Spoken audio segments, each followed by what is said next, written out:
ಹಾಗಾಗಿ ಒಬ್ಬ ವ್ಯಕ್ತಿ ಬಸವಣ್ಣನವರು ಒಂದ್ ಕಡೆಗೆ ಹೇಳ್ತಾರೆ, ಭಕ್ತಿ ಸುಭಾಷಿಗೆ ನುಡಿವೆ, ನುಡಿದಂತೆ ನಡೆವೆ, ನಡೆಯೊಳಗೆ ನುಡಿಯ ಪೂರೈಸುವೆ, ಮೇಲೆ ತೂಗುವ ತ್ರಾಸು ಕಟ್ಟಳೆ ನಿಮ್ಮ ಕೈಯಲ್ಲಿ, ಒಂದು ಜಲೆ ಕೊರತೆಯಾದರೆ ಎನ್ನ ನದ್ದಿ ನೀನು ಎದ್ದು ಹೋಗು ಕೂಡಲ ಸಂಗಮದೇವ ಅಂತ ಬಸವಣ್ಣ ಹೇಳ್ತಾರೆ. ಮಾತಾಡ್ತೇವೆ, ನಾವು ಬದುಕ್ತೇವೆ, ನಾವು ಮಾತಾಡುವ ಮಾತಿಗೂ ಬದುಕುವ ರೀತಿಗೂ ವ್ಯತ್ಯಾಸ ಇರ್ತದೆ. ಆದರೆ ಅವರು ಏನೇನು ಮಾತಾಡಿದ್ರು ಅದನ್ನ ತಮ್ಮ ಶಾಲೆಯೊಳಗೆ ಅದನ್ನ ಕಾರ್ಯರೂಪಕ್ಕಿಳಿಸುವಂತ ಪ್ರಯತ್ನವನ್ನು ಅವರು ಮಾಡ್ತಾ ಇದ್ದಾರೆ ಅನ್ನೋ ಕಾರಣಕ್ಕಾಗಿ ನನಗೆ ಅವರು ತುಂಬಾ ದೊಡ್ಡವರಾಗಿ ಕಾಣಿಸ್ತಾ ಇದ್ದಾರೆ. ಹೀಗಾಗಿ ಅವರನ್ನ ಅತ್ಯಂತ ಪ್ರೀತಿಯಿಂದ ಅಭಿನಂದಿಸ್ತೇನೆ. ಒಂದು ಇಲ್ಲಿ ಕುಮಾರಗೌಡರು ಕುತ್ಕೊಂಡಿದ್ದಾರೆ, ಅವರ ಧರ್ಮಪತ್ನಿಯವರು ಇಲ್ಲಿ ಜೊತೆಗಿದ್ದಾರೆ. ಅವರ ಇನ್ನೋರ್ವ ಸಹೋದರ ಶ್ರೀ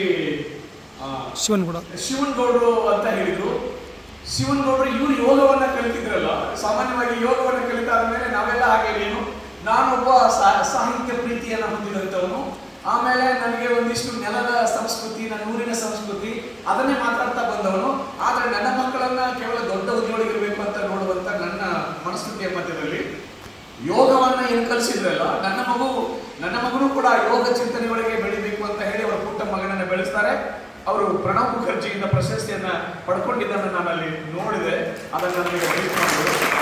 ಹೀಗಾಗಿ ಇವತ್ತೇನಾಗಿದೆ ಎಲ್ಲ ಸಾಮಾನ್ಯವಾಗಿ ಬೇಜಾರಾಗ್ತಾ ಇರೋದೇನು ಅಂದ್ರೆ ಬದುಕೋದಕ್ಕೆ, ಬರೆಯೋದಕ್ಕೆ ಮತ್ತು ಮಾತನಾಡೋದಕ್ಕೆ ತುಂಬಾ ವ್ಯತ್ಯಾಸ ಕಾಣಿಸ್ತೇವೆ. ನೋಡಿದಾಗೆಲ್ಲ ಅನ್ಸುತ್ತೆ, ಸರ್ ಅವ್ರೇನು ಹೇಳ್ತೀರಾ, ಮಾತಾಡ್ತಾರೆ, ಅವ್ರು ಇರೋದೇ ಬೇರೆ ಅನ್ನುವಂಥ ರೀತಿ ಇದೆ. ಹೀಗಾಗಿ ಒಂದಿಷ್ಟಾದ್ರೂ ಆದರ್ಶಗಳನ್ನು ಹೋಗಿ ನಾವು ನಿಲ್ಲಿಸ್ಬೇಕಲ್ಲ ಅಂತ ಆದರ್ಶದ ಮಾಲಿಕೆಯೊಳಗೆ ಬಸವನಗೌಡರು ಅವರು ಬಂದಿದ್ದಾರೆ. ಇವತ್ತು ಬೆಳಗಾಂನಲ್ಲಿ ಕೂಡ ನಾನು ಚರ್ಚೆ ಆಯಿತು, ಅಲ್ಲಿ ಸಿಕ್ಕಿರುವಂತವ್ರು ಹೇಳಿದ್ರು, ಸರ್ ಇವತ್ತು ನಿಮಗೆ ಹೋದ್ರೆ ಅವ್ರ ಕಾಲೇಜಿನಲ್ಲಿ ಇವತ್ತು ನಿಮ್ಗೆ ಸಿಗೋದಿಲ್ಲ, ಅವರು ಬೆಂಗಳೂರಿನಲ್ಲಿದ್ದಾರೆ, ಪ್ರಕೃತಿ ಚಿಕಿತ್ಸಾ ಕೇಂದ್ರದಲ್ಲಿದ್ದಾರೆ, ಹೀಗಾಗಿ ನಿಮಗೆ ಇವತ್ತು ಸಿಗೋದಿಲ್ಲ ಅಂತ ಹೇಳಿದ್ರು. ಅದನ್ನ ಇಲ್ಲಿ ಬಂದಾಗ ನಮ್ಗೆ ಗೊತ್ತಾಯ್ತು. ಹೀಗಾಗಿ ಈ ಸಂಸ್ಥೆಯ ಕುರಿತಾಗಿ ಅವರ ಏನು ಕಾರ್ಯಕ್ಕೆ ಇಳಿಸ್ತಾ ಇದ್ದಾರೆ, ಅಲ್ಲಿ ವಿವೇಕಾನಂದ ಕಾಣಿಸ್ತಾರೆ, ಇಲ್ಲಿ ಬಸವಣ್ಣ ಕಾಣಿಸ್ತಾರೆ. ಸೊ ಯಾವ ಇದಕ್ಕೆ ಒಳಗಾಗದೆ ತಮಗೆ ಏನು ಅನಿಸಿದೆ, ಯಾವುದು ಸರಿ ಅನಿಸಿದೆ ಅದನ್ನ ಶಾಲೆಯೊಳಗೆ ತಂದು ನಿಲ್ಲಿಸುವ ಕಾರ್ಯ ಅಲ್ಲಿ ನಡೀತಾ ಇದೆ. ಸ್ವಾಮಿ ವಿವೇಕಾನಂದ ಅವರ ಬಗ್ಗೆ ನಾವು ಬಹಳ ಹೆಮ್ಮೆಯಿಂದ ಮಾತಾಡ್ತಾನೆ ಇರ್ತೀವಿ. ಹಾಗೆ ಬಸವಣ್ಣನವರು ಕೂಡ ಯಾಕೆ ನಾವು ಅವರನ್ನು ಆದರ್ಶವಾಗಿ ಇಟ್ಕೋಬೇಕು ಅನ್ನುವಂಥದ್ದನ್ನ ಮುಂದೆ ನಾನು ಹೇಳ್ತಾ ಹೋಗ್ತೇನೆ. ಇವತ್ತಿನ ಕಾರ್ಯಕ್ರಮದಲ್ಲಿ ಸಮಾಹಿತಗೊಂಡಿರುವಂತಹ ಎಲ್ಲ ಟೀಚರ್ಸ್ಗಳು ನಾವೆಲ್ಲ ಸಾಮಾನ್ಯವಾಗಿ ಮಾತಾಡ್ತೇವೆ, ದೇಶವನ್ನ ಕಟ್ಟಬೇಕು ಅಂತ. ಹೇಗೆ ಕಟ್ಟೋದು ದೇಶವನ್ನ ಅಂತ ಒಂದು ಸಾರಿ ನಾವು ನೀವೆಲ್ಲ ಚಿಂತನೆ ಮಾಡಬೇಕಾಗಿದೆ. ಹೇಗೆ ಕಟ್ಟೋದು ದೇಶವನ್ನ? ಕಟ್ಟಿಗೆ, ಇಟ್ಟಿಗೆ, ಸಿಮೆಂಟು, ಗಾರೆ, ಸ್ಟೀಲ್ಗಳಿಂದ ಈ ದೇಶವನ್ನ ಕಟ್ಟಕ್ಕಾಗತ್ತಾ? ಹೇಗೆ ಕಟ್ಟೋದು ದೇಶವನ್ನ? Yes, the destiny of our nation is being saved under the 4 walls of a classroom ಅಂತ ಕೊಠಾರಿ ಕಮಿಷನ್ ಹೇಳುತ್ತದೆ. ಈ ದೇಶದ ಭವಿಷ್ಯ ಶಾಲೆಯ ಕೊಠಡಿಯ 4 ಗೋಡೆಗಳ ಮಧ್ಯದಲ್ಲಿ ನಿರ್ಮಾಣವಾಗುತ್ತೆ ಅಂತ ಹೇಳ್ತಾರೆ. ಹಾಗಿದ್ರೆ ಈ ದೇಶದ ಭವಿಷ್ಯವನ್ನ ಕಟ್ಟೋದು ಹೇಗೆ ಅಂತಂದ್ರೆ ಈ ಮಟೀರಿಯಲಿಸ್ಟಿಕ್ ಥಿಂಗ್ಸ್ ಇರೋದಲ್ಲ, ಕಲ್ಲು, ಇಟ್ಟಿಗೆ, ಗಾರೆ, ಸಿಮೆಂಟ್, ಇವುಗಳಿಂದ ದೇಶವನ್ನ ಕಟ್ಟಕ್ಕಾಗೋದಿಲ್ಲ. ದೇಶಭಕ್ತಿ, ಪ್ರಾಮಾಣಿಕತೆ, ಅವರಲ್ಲಿ ಸತ್ಯ, ಹಿಂಸೆ ಮತ್ತು ಕರುಣೆ, ಮರುಕ, ಪ್ರೀತಿ ಅನ್ನುವಂತಹ ಮಹಾ ಮೌಲ್ಯಗಳನ್ನ ತರಗತಿಯಲ್ಲಿ ಓದ್ತಾ ಇರುವ ಮಕ್ಕಳ ಎಲೆಯೊಳಗೆ ಬಿತ್ತುವುದರ ಮೂಲಕವಾಗಿ ಈ ದೇಶವನ್ನ ಕಟ್ಟಲಿಕ್ಕೆ ಸಾಧ್ಯ ಇದೆಯೇ ಹೊರತು ಸುಮ್ಮನೆ ನಾವು ಯಾವುದೋ ವಸ್ತುವಿನಿಂದ ಕಟ್ಟೋದಕ್ಕೆ ಆಗೋದಿಲ್ಲ ಅನ್ನೋದನ್ನ ಗಮನದಲ್ಲಿಟ್ಕೊಂಡು ಬಿ ಟೀಚರ್ಸ್ ನಾವೆಲ್ಲ ವರ್ಕ್ ಮಾಡಬೇಕು ಅನ್ನೋದನ್ನ ನಿಮ್ಮ ಜೊತೆಗೆ ನೆನಪಿಸ್ಕೊಳ್ತಾ, ನಾನು ಒಬ್ಬ ಶಿಕ್ಷಕನಾಗಿ ನನಗೆ ಬಹಳಷ್ಟು ಖುಷಿ ಏನಿದೆ ಅಂತ ಹೇಳಿದ್ರೆ, ಬಹಳಷ್ಟು ಟೀಚರ್ಸ್ಗಳಿಗೆ ಅದ್ಭುತವಾದ ಶಕ್ತಿ ಇದೆ. ಏನ್ ಬೇಕಾದ್ರೂ ಮಾಡಬಲ್ಲೆವು ಅನ್ನುವಂಥ ಶಕ್ತಿ ನಮ್ಮ ಟೀಚರ್ಸ್ಗಿದೆ. ಅವರ ಮನಸ್ಥಿತಿಯನ್ನ ಸ್ವಲ್ಪ ನಾವು ಅವಾಗವಾಗ ಸರಿದಾರಿಗೆ ತಂದು ನಿಲ್ಲಿಸುವ ಕೆಲಸವನ್ನ ಮಾಡಬೇಕಾಗ್ತದೆ. ಹೀಗಾಗಿ ಪ್ರಶಿಕ್ಷಣ ಭಾರತಿ ಆ ಕೆಲಸವನ್ನ ಮಾಡ್ಕೊಂಡು ಬರ್ತಾ ಇದೆ. ಇಲ್ಲಿ ಪ್ರೊಫೆಸರ್ ಅವರು ಹರಿಬೊಮ್ಮನಹಳ್ಳಿಯಿಂದ ಬಂದು ತಮಗೆ ಬೋಧನೆ ಮಾಡಿದ್ದಾರೆ. ನಿಂಗನ್ನ ಬಹಳ ಅದ್ಭುತವಾದಂತ ಒಬ್ಬ ಮಾನವೀಯ ವ್ಯಕ್ತಿ, ಒಬ್ಬ ಅಡ್ವೊಕೇಟ್ ಆಗಿ, ವಕೀಲರಾಗಿ ಅಲ್ಲಿ ಸೇವೆ ಸಲ್ಲಿಸ್ತಾ ಇದ್ರು ಕೂಡ ನಮ್ಮೆಲ್ಲರನ್ನ ಹೀಗೆ ಜೋಡಿಸುವ ಕೆಲಸವನ್ನು ಅವ್ರು ಮಾಡ್ತಿರ್ತಾರೆ. ಇದು ಪುಣ್ಯದ ಕೆಲಸ ಅನ್ನುವಂಥ ಮಾತನ್ನ ಹೇಳಿ ನನಗೆ ಒಂದು ಚಿಂತನೆ, ಮೊನ್ನೆ ಸುಮ್ಮನೆ ಏನಿದು ಕ್ರಿಯೇಟಿವ್ ಟೀಚಿಂಗ್ ಬಗ್ಗೆ ಮಾತಾಡುವಾಗ ಏನ್ ಮಾತಾಡುವ ಅಂತ ಒಂದ್ಸಾರಿ ಚಿಂತನೆ ಮಾಡ್ತಿದ್ದೀವಿ. ಬಹಳಷ್ಟು ಖರ್ಜಿಗೆಯವರೆಲ್ಲ, ಗುರುರಾಜ್ ಖರ್ಜಿಗೆಯವರು ಅದೇ ವಿಚಾರವನ್ನು ಇಟ್ಕೊಂಡೇ ಒಂದು ಸ್ಕೂಲನ್ನ ಮಾಡಿ ಟ್ರೈನಿಂಗ್ ಅನ್ನು ಕೊಡುವಂತ ಕೆಲಸವನ್ನು ಅವ್ರು ಮಾಡ್ತಾ ಇದ್ದಾರೆ. ಅಲ್ಲಿ ಅವರು ನನಗೆ ಹೇಳುವಂತ ಸಂದರ್ಭದಲ್ಲಿ ಸುಮ್ಮನೆ ಒಂದು ಘಟನೆಯನ್ನ ನಾನು ನೆನಪು ಮಾಡಿಕೊಂಡೆ. ನಮ್ಮ ಶಾಲೆಯವರು ಮೊನ್ನೆ ಕ್ಲಾಸ್ ಮಾಡಿ ಹೋದಾಗ, ನೀವೆಲ್ಲ ಮ್ಯಾಥ್ಸ್ ಟೀಚರ್ಸ್ ಇದ್ರೆ ನೀವೆಲ್ಲ ಅದನ್ನು ಕೇಳಿರ್ತೀವಿ.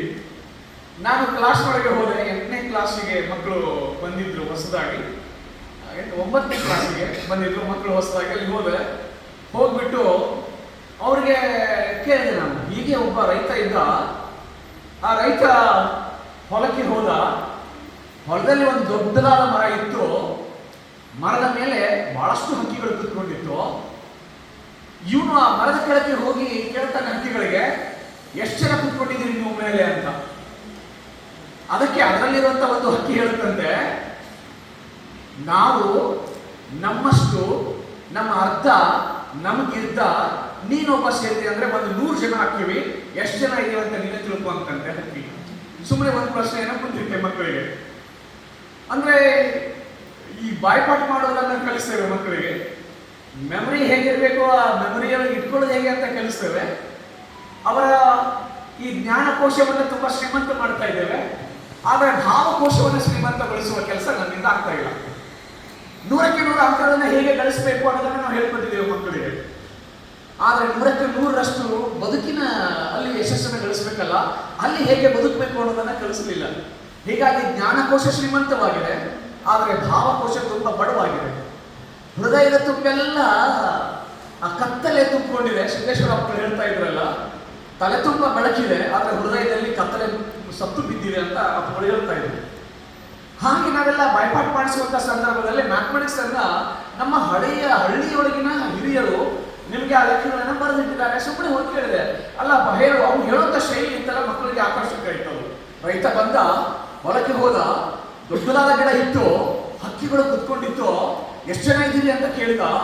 ನಾವು ನಮ್ಮಷ್ಟು ನಮ್ಮ ಅರ್ಧ ನಮ್ಗಿರ್ದ ನೀನೊಬ್ಬ ಸೇರಿದೆ ಅಂದ್ರೆ 12 ಜನ ಆಗ್ತೀವಿ, ಎಷ್ಟು ಜನ ಆದ್ರೆ ಅಂತ ನೀನೇ ತಿಳ್ಕೋಬೇಕು ಅಂತ ಹಕ್ಕಿ ಹೇಳ್ತಾರೆ. ಅಂದ್ರೆ ನೋಡಿ ಹೇಗಿದೆ, ಎಷ್ಟು ಮ್ಯಾಥಮೆಟಿಕ್ಸ್ ಸ್ಟ್ರಾಂಗ್ ಇತ್ತು ಹಕ್ಕಿದು ಅಂತ, ಎಷ್ಟು ಸ್ಟ್ರಾಂಗ್ ಇತ್ತು ಮ್ಯಾಥಮೆಟಿಕ್ಸ್ ಅಂತ ಹೇಳಿ ನೋಡೋಣ ಹೇಗೆ ಅಂತ ಕೇಳಿದ್ರೆ ಮಕ್ಕಳು ಏನ್ ಮಾಡ್ತಾರೆ ಸಾಮಾನ್ಯವಾಗಿ, ಓಕೆ ಇದನ್ನ ಹೇಗೆ ಬಿಡಿಸೋದು ನಮ್ಗೆ ಕೊಟ್ಬಿಟ್ರೆ ನಾವೆಲ್ಲ ಅದನ್ನ ಅಲ್ಜಿಬ್ರೈಕ್ ಬೀಜಗಣಿತ ತಗೊಂಡು ಒಂದು ಎಕ್ಸ್ ಅಂತ ಇಟ್ಕೊಳ್ಳಿ, ಅದಕ್ಕೆ ಅದನ್ನ ಅರ್ಥ ಮಾಡಿ, ಮತ್ತೆ ಅದನ್ನ ಗಿರ್ತ ಮಾಡಿ, ಅದಕ್ಕೆ ಮತ್ತೆ +1 ಮಾಡಿ ಅಂತ ಹೇಳಿ ನಾವೆಲ್ಲ =100 ಆಗುತ್ತೆ ಅಂತ ಶುರು ಮಾಡ್ಕೊಂಡ್ಬಿಡ್ತಿದ್ದೀವಿ. ಯಾಕಂದ್ರೆ ಕಲಿಸಿದ ಹಾಗೆ ನಮ್ಮ ತಲೆಗೆ ನಾವು ಕೆಲಸ ಕೊಡೋದೇ ಇಲ್ಲ, ಲಾಜಿಕಲ್ ಥಿಂಕಿಂಗ್ ನಮ್ಮಲ್ಲಿ ಇಲ್ಲ.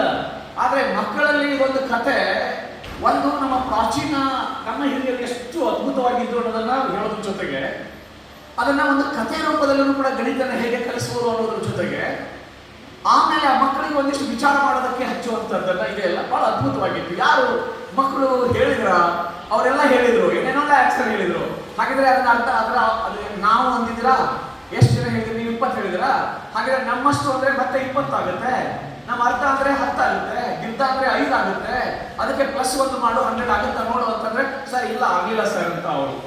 ಮತ್ತೆ ಇನ್ನೊಬ್ರು ಯಾವ್ದು ಆನ್ಸರ್ ಹೇಳ್ತಾ ಇದ್ರು, ನಾವು ಎಷ್ಟು ಜನ ಇಟ್ಕೊತೀರಾ ನೀವು, 30 ಜನ, ಓಕೆ 30 ಅಂದ್ರೆ ಇನ್ನು ನಮ್ಮಷ್ಟು ಅಂದ್ರೆ ಮತ್ತೆ 30 ಆಗುತ್ತೆ, ಹಾಗಿದ್ರೆ ಅದರ ಅರ್ಧ ಮತ್ತೆ ನಿಮ್ಗೆ 15 ಆಗುತ್ತೆ, ಅದರ ಅರ್ಧ ಮಾಡಕ್ ಆಗೋದೇ ಇಲ್ವಲ್ಲ, ಹೇಗೆ ಮಾಡ್ತೀರಾ ಅಂದ್ರೆ ಹೌದು ಸಾರ್ ಅಂತ. ಇಡೀ ಕ್ಲಾಸ್ ಎಲ್ಲ ತುಂಬಾ ಆಕ್ಟಿವ್ ಆಗಿ ಪಾರ್ಟಿಸಿಪೇಟ್ ಮಾಡ್ತಾ ಇತ್ತು. ಅವ್ರು ಎಲ್ಲ ತಲೆಯಲ್ಲೂ ಒಂದು ಸುಮ್ಮನೆ ಯಾವ ಪ್ಯಾಸಿವ್ ಆಗಿ ಕುತ್ಕೊಂಡಿರ್ಲಿಲ್ಲ, ಕ್ಲಾಸ್ನಲ್ಲಿ ಆಕ್ಟಿವ್ ಆಗಿ ಅವ್ರು ಯೋಚನೆ ಮಾಡ್ತಾ ಇದ್ರು, ಎಷ್ಟಿರ್ಬೋದು ಅಂತ ಹೇಳಿ. ಕೊನೆಗೆ ಒಂದು ಹುಡುಗಿ ಅಂತ ನಿಂತು ಹೇಳ್ತು, ಸರ್ ಅಲ್ಲಿ ಎಷ್ಟಿದೆ ಅಂತ. ನೀವೆಲ್ಲ ಹೇಳ್ತೀರಿ ಅದನ್ನ.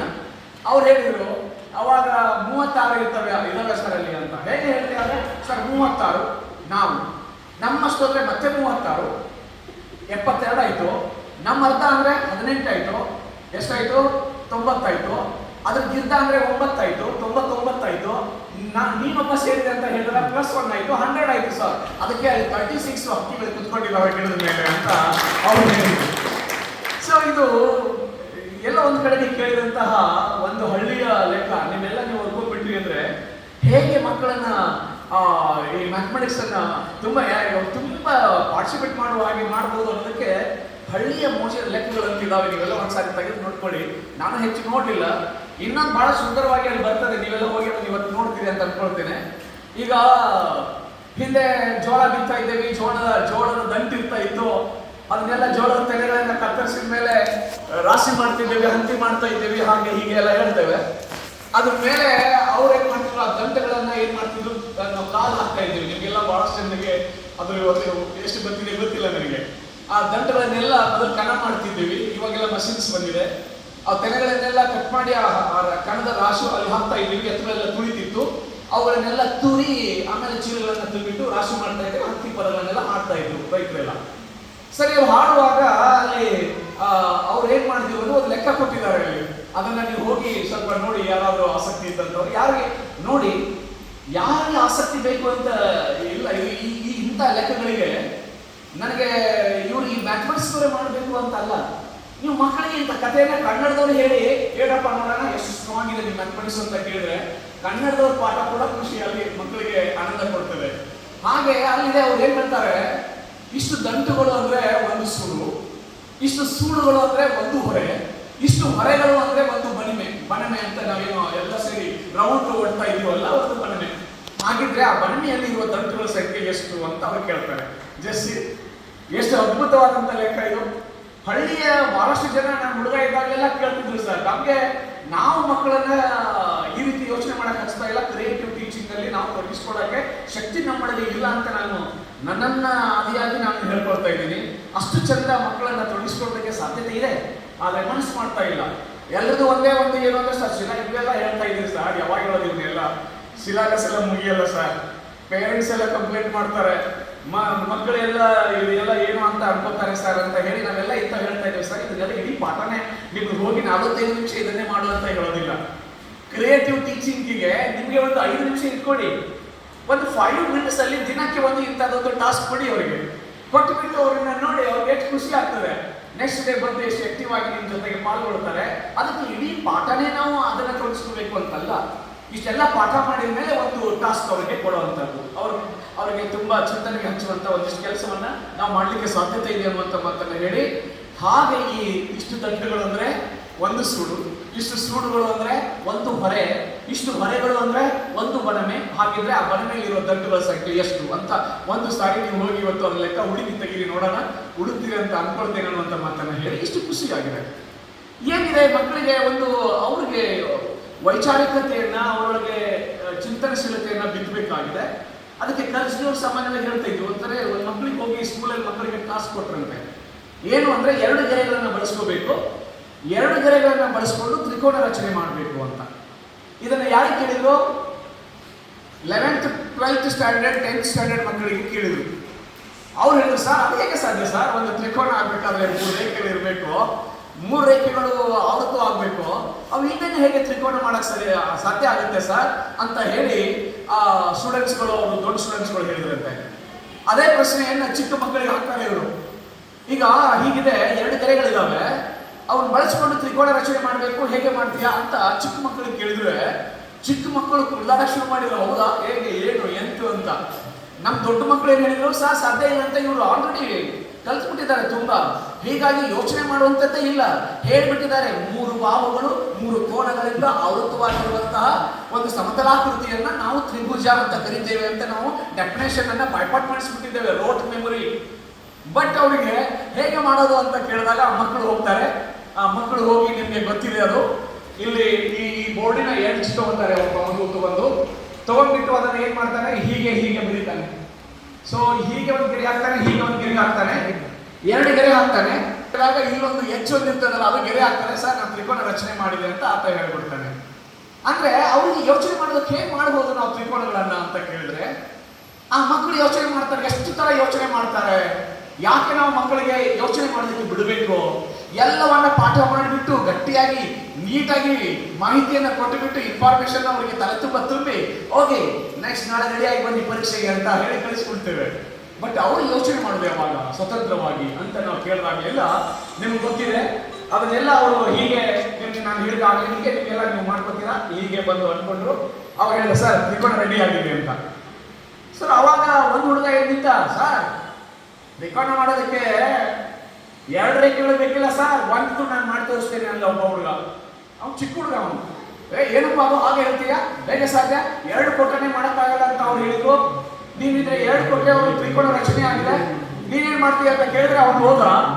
ಆಯ್ತು ಸರ್ ಅಂತ ಹೋಗಿ ಇಲ್ಲಿಂದ ಇಲ್ಲಿಗೆ ಬಂದು ಹಾಕಿದ. ಸರ್ ಏನಾಗಿದ್ದಲ್ಲಿ ತ್ರಿಕೋನ ಆಗಿತ್ತು ಅಂತ. ಅಂದ್ರೆ ಆ ಮಕ್ಕಳಿಗೆ ಏನಿರ್ತದೆ, ನಾವು ಅವ್ರಿಗೆ ಟಾಸ್ಕ್ ಕೊಟ್ಟು ತಾನೇ ಅವ್ರು ಯೋಚನೆ ಮಾಡ್ತಾರೆ. ಒಂದಿಷ್ಟು ಸಮಯವನ್ನು ಕೊಡ್ಬೇಕಲ್ವ ಅವರಿಗೆ, ಯೋಚನೆ ಮಾಡ್ರಿ ಅಂತ ಹೇಳ್ಬೇಕಲ್ವಾ. ಸುಮ್ಮನೆ ಹೀಗೆ ಕೊಟ್ರೆ ಮಕ್ಕಳು ಇಂಥ ಬಹುಶಃ ಅವ್ರಿಗೆ ಅರ್ಜಿಗಳು ಹೇಳ್ತಾರೆ, ನನಗೆ ಆಶ್ಚರ್ಯ ಆಗ್ಬಿಡ್ತು.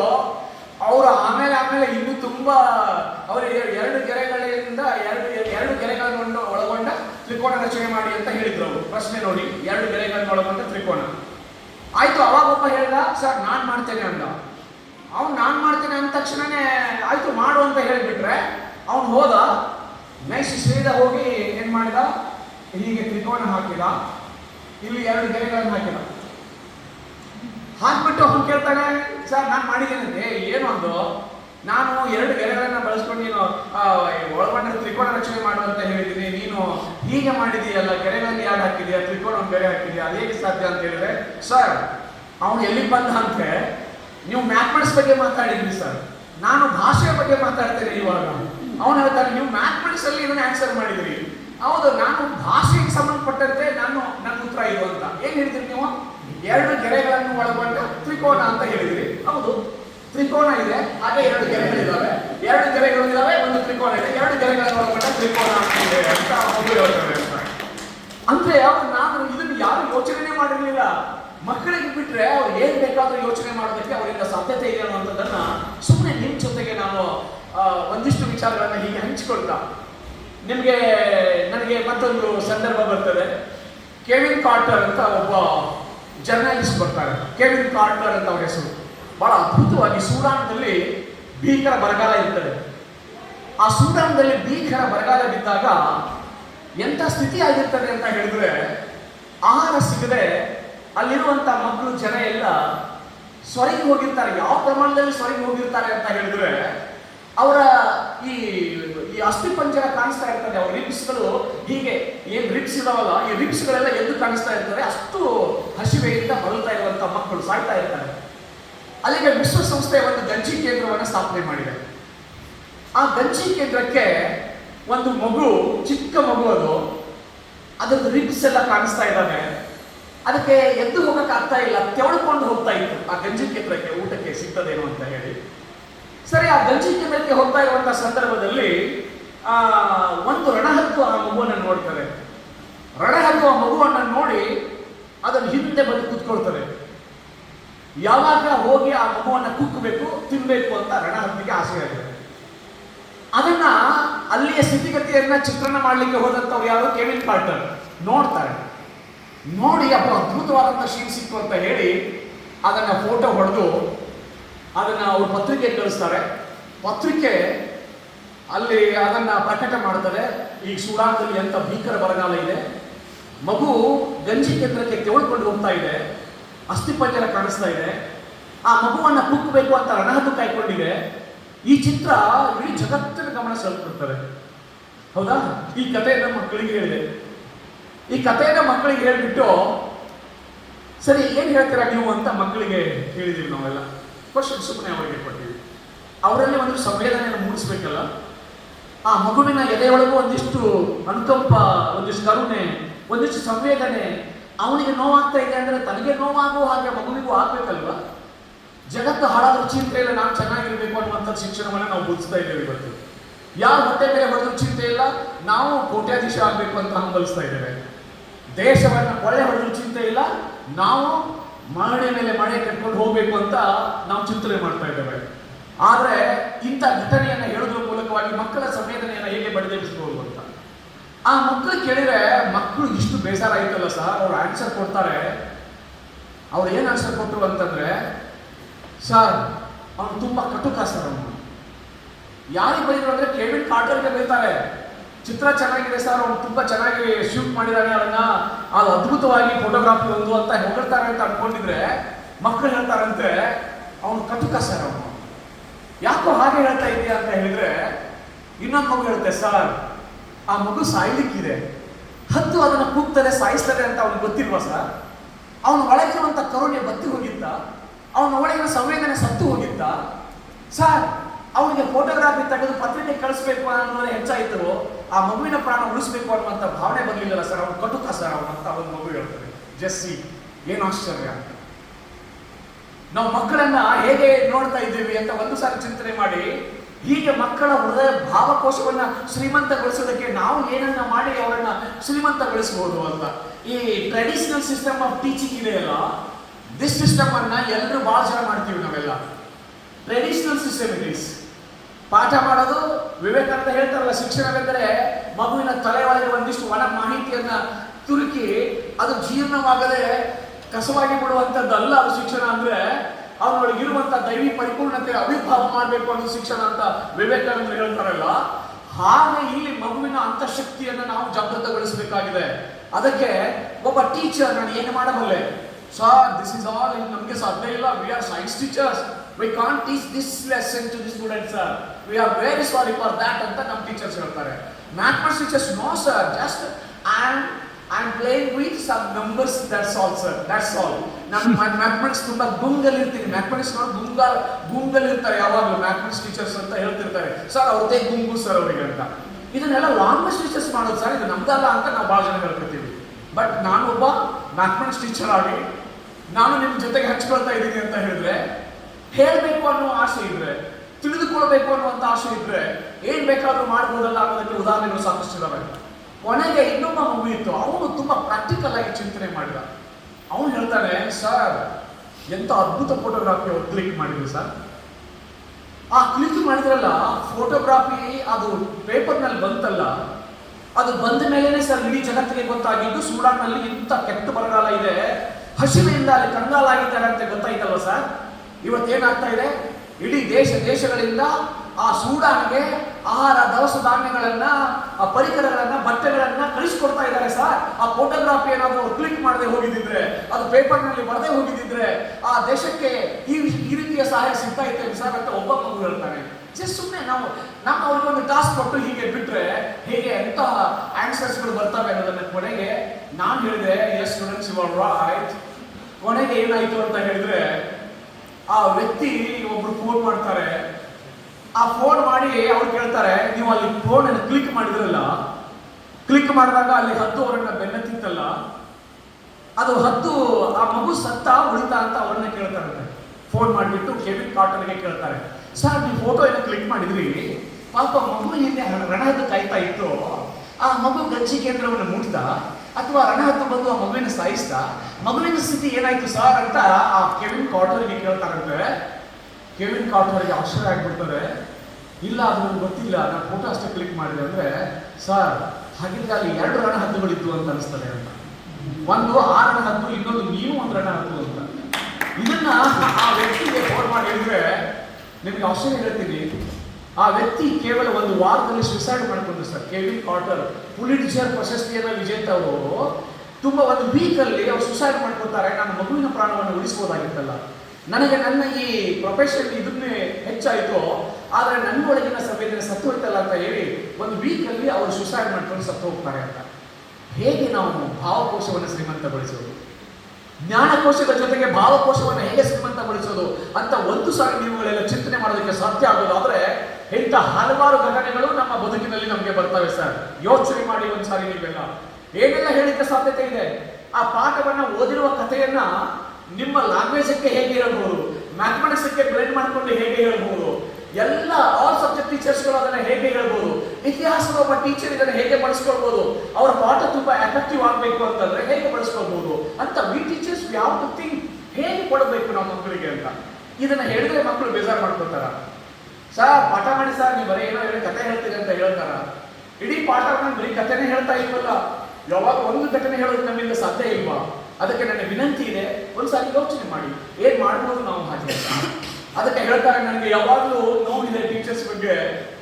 ನಾನು ಸ್ಕೂಲಲ್ಲಿ ಹೋಗ್ತಿರ್ಬೇಕಾದ್ರೆ ಒಬ್ಬ ಡ್ರೈವರ್ಗೆ ಡ್ರೈವರ್ ಸಾಹೇಬ್ರ ಅಂತ ಕರೀತಾರೆ ನಮ್ಮ ಜನ, ಕಂಡಕ್ಟರ್ ಸಾಹೇಬ್ರ ಅಂತ ಕರೀತಾರೆ, ಹೌದಾ?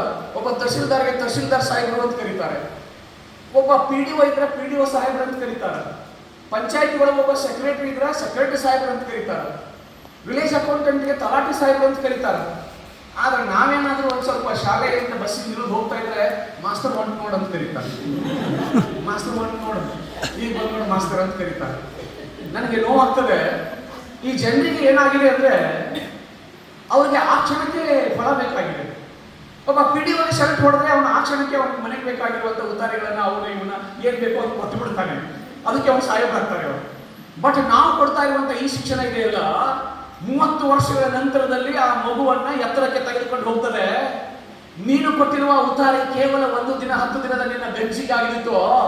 ನಿನ್ನ ಮಗುವಿಗೆ ನಾವು ಕೊಡುವ ಶಿಕ್ಷಣ ನಿನ್ನ ಇಡೀ ಮನೆತನವನ್ನು ಎತ್ತರಕ್ಕೆ ತಂದು ನಿಲ್ಲಿಸುವಂತದೆ. ಆ ಕಾರ್ಯದಲ್ಲಿ ನಾವು ತೊಡಗಿಸಿಕೊಂಡಿದ್ದೇವೆ. We are the teachers, we are the creators, we are the nation builders. ಯಾರು ನಾವುಗಳೆಲ್ಲ? We teachers. ಇಂಜಿನಿಯರ್ ಕೇಳಿದ್ರೆ ಐ ಆಮ್ ಎಂಜಿನಿಯರ್ ಅಂತ ಕಾಲರ್ ಬೇಕ್ ಮಾಡ್ಕೊತಾನೆ. ಡಾಕ್ಟರ್ ಕೇಳಿದ್ರೆ ಐ ಆಮ್ ಡಾಕ್ಟರ್ ಅಂತ ಕೇಳ್ತಾನೆ. ಟೀಚರ್ ಕೇಳಿದ್ರೆ ಏನ್ ಮಾಡ್ತೀರಿ ಸರ್? ಇಲ್ಲ ಸರ್, ಇಲ್ಲೇ ಹಳ್ಳಿಯೊಳಗೆ ಟೀಚರ್ ಇದ್ದೀನಿ ಸರ್. ಯಾಕ್ರಿ? ಈ ಡಾಕ್ಟರ್ಸ್ಗಳನ್ನು ಸೃಷ್ಟಿ ಮಾಡುವ, ಎಂಜಿನಿಯರ್ಸ್ಗಳನ್ನು ಸೃಷ್ಟಿ ಮಾಡುವ, ಈ ದೇಶವನ್ನ ಕಟ್ಟುವ ಕಾಯಕದಲ್ಲಿ ತೊಡಗಿಸಿಕೊಂಡಿರುವಂತವ್ರು ನಾವುಗಳು. V are the creators, we are the teachers, we are the nation builders ಅಂತ ಯಾವತ್ತೊಬ್ಬ ಟೀಚರ್ ಗಟ್ಟಿಯಾಗಿ ಹೇಳೋದಕ್ಕೆ ಸಾಧ್ಯ ಆಗುತ್ತೆ. ಯಾರ ಮುಂದೆ ತಲೆ ತಗ್ಗಿಸಬೇಕಾಗಿಲ್ಲ. We are teachers. ಸ್ವಾಭಿಮಾನದಿಂದ ಬದುಕಲಿಕ್ಕೆ ಆ ಒಂದು ಭಾವವನ್ನು ನಾವು ಟೀಚರ್ಸ್ ರೂಢಿಸಿಕೊಂಡ್ರೆ ಏನು ಅದ್ಭುತವಾದ ರಾಷ್ಟ್ರ ನಿರ್ಮಾಣ ಆಗುತ್ತೆ. ನಿಮಗೆ ಖುಷಿ ಆಗ್ಬೇಕು ಅಂತ ಸುಮ್ಮನೆ ಒಂದಿಷ್ಟು ಘಟನೆಗಳನ್ನ ಹೇಳ್ತಾ ಇದ್ದೀವಿ. ಒಬ್ಬ ಟೀಚರ್ ಇದ್ರು. ಆ ಟೀಚರ್ಗೆ ತುಂಬಾ ಚೆನ್ನಾಗಿ ಪಾಠ ಮಾಡ್ತಾ ಇದ್ರು. ಮಕ್ಕಳೆಲ್ಲ ಆ ಟೀಚರನ್ನ ತುಂಬಾ ಅಪ್ರಿಷಿಯೇಟ್ ಮಾಡ್ತಾ ಇದ್ರು. ಆ ಮಕ್ಕಳು ಆ ಟೀಚರ್ ಬಗ್ಗೆ ಎಲ್ಲ ಕಡೆಗೆ ಸುದ್ದಿ ಹೋಗುತ್ತೆ. ಅಲ್ಲಿಯ ರಾಜನಿಗೂ ಸುದ್ದಿ ಹೋಗುತ್ತಂತೆ. ರಾಜನಿಗೆ ಸುದ್ದಿ ಹೋದಾಗ ಆ ಟೀಚರನ್ನ ಇಲ್ಲಿಗೆ ಕರ್ಕೊಂಡು ಬನ್ನಿ ಅಂತ ಹೇಳ್ತಾರೆ. ಆದ್ರೆ ಟೀಚರು ಇಲ್ಲ ಸರ್ ನಾನು ಬರೋದಿಲ್ಲ ಅಂತ. ಆ ಊರೊಳಗೆ ಬಂದು ಹೇಳ್ತಾರೆ, ಇಲ್ಲ ರಾಜ ಅವರು ನಿಮ್ಮ ಸ್ಕೂಲ್ಗೆ ವಿಸಿಟಿಗೆ ಬರ್ತಾರೆ ಅಂತ ಕೇಳ್ತಾರೆ. ಅವಾಗ ಅವ್ರು ಹೇಳ್ತಾರೆ, ಸರ್ ದಯವಿಟ್ಟು ರಾಜ ನಮ್ಮ ಸ್ಕೂಲಿಗೆ ಬರೋದು ಬೇಡ ಅಂತ. ನಾವು ಯಾರಾದ್ರೂ ಸ್ಕೂಲಿಗೆ ಬರ್ತಾರೆ ಅಂತ ಖುಷಿ ಪಡ್ತೇವೆ. ಆದ್ರೆ ಟೀಚರ್ ಹೇಳ್ತಾರೆ ದಯವಿಟ್ಟು ಬೇಡ ಸರ್, ರಾಜ ನಮ್ಮ ಶಾಲೆಗೆ ಬರೋದು ಬೇಡ ಅಂತ ಹೇಳಿ. ಕಿಂಗ್ ನಮ್ಮ ರಾಜ ನಮ್ಮ ಸ್ಕೂಲಿಗೆ ಬರೋದು ಬೇಡ ಅಂತ. ಅಲ್ಲರಿ ಎಲ್ಲರೂ ಎಷ್ಟು ಖುಷಿ ಪಡ್ತಾರೆ. ನಿಮ್ಮ ಕೀರ್ತಿ ಅವ್ರು ಮುಟ್ಟಿದೆ. ನಿಮ್ಮ ಕೀರ್ತಿಯನ್ನ ಅವ್ರು ಕೇಳಿ ಇಲ್ಲಿ ಬರ್ತಾ ಇದ್ದಾರೆ ಸ್ಕೂಲ್ ವಿಸಿಟ್ಗೆ. ನೀವು ಯಾಕೆ ಬೇಡ ಅಂತೀರಿ ಅಂತ ಕೇಳಿದ್ರೆ ಆ ಟೀಚರ್ ಹೇಳಿದ್ರಂತೆ, ಎಷ್ಟು ಅದ್ಭುತವಾಗಿ ನಾನು ಮಕ್ಕಳಿಗೆ ಸರ್ ಇದುವರೆಗೆ ಗುರು ಬ್ರಹ್ಮ, ಗುರು ವಿಷ್ಣು, ಗುರು ದೇವ ಮಹೇಶ್ವರ, ಗುರು ಸಾಕ್ಷಾತ್ ಪರಬ್ರಹ್ಮ ಅಂತ ಕಲಿಸಿದೀನಿ. ಗುರುವಿನ ಶ್ರೇಷ್ಠ, ಗುರುವಿಗಿಂತ ಶ್ರೇಷ್ಠರಾದವರು ಯಾರೂ ಇಲ್ಲ ಅಂತ ನಾನು ಕಲಿಸಿದ್ದೀನಿ. ಆದ್ರೆ ಆ ಕಿಂಗ್ ಬರ್ತಾರೆ, ರಾಜ ಬರ್ತಾರೆ, ನಾನು ನನ್ನ ಚೇರ್ ಬಿಟ್ಟು ಎದ್ದೇಳಬೇಕಾಗ್ತದೆ. ನನ್ನ ತಲೆ ಮೇಲಿರೋ ಕ್ಯಾಪ್ ಅನ್ನ ತೆಗೆದು ಅವರಿಗೆ ಬೋಮ್ ಮಾಡಬೇಕಾಗುತ್ತೆ. ಅವಾಗ ನನ್ನ ಸ್ಟೂಡೆಂಟ್ಸ್ ಅನ್ಕೋತಾರೆ, no my teacher is not great, king is great ಅಂತ ಅನ್ಕೋತಾರೆ. ಅದಕ್ಕೆ ಬೇಡ ಸರ್ ಅಂತ ಕೇಳ್ತಾರೆ. ಅವರು ರಾಷ್ಟ್ರ ಕೂಡ ಹೇಗಿರುವಂತ ಒಂದಿಷ್ಟು ಇವತ್ತಿನ ರಾಜಕೀಯ ವ್ಯವಸ್ಥೆಗಳು ಇರುವಂತವರಿಗೂ ಸಂವೇದನೆ ಇದೆ. ಆ ರಾಷ್ಟ್ರ ಹೇಳ್ತಾರೆ, ನೋ ನಾನು ಸ್ಕೂಲಿಗೆ ಬರ್ತೇನೆ.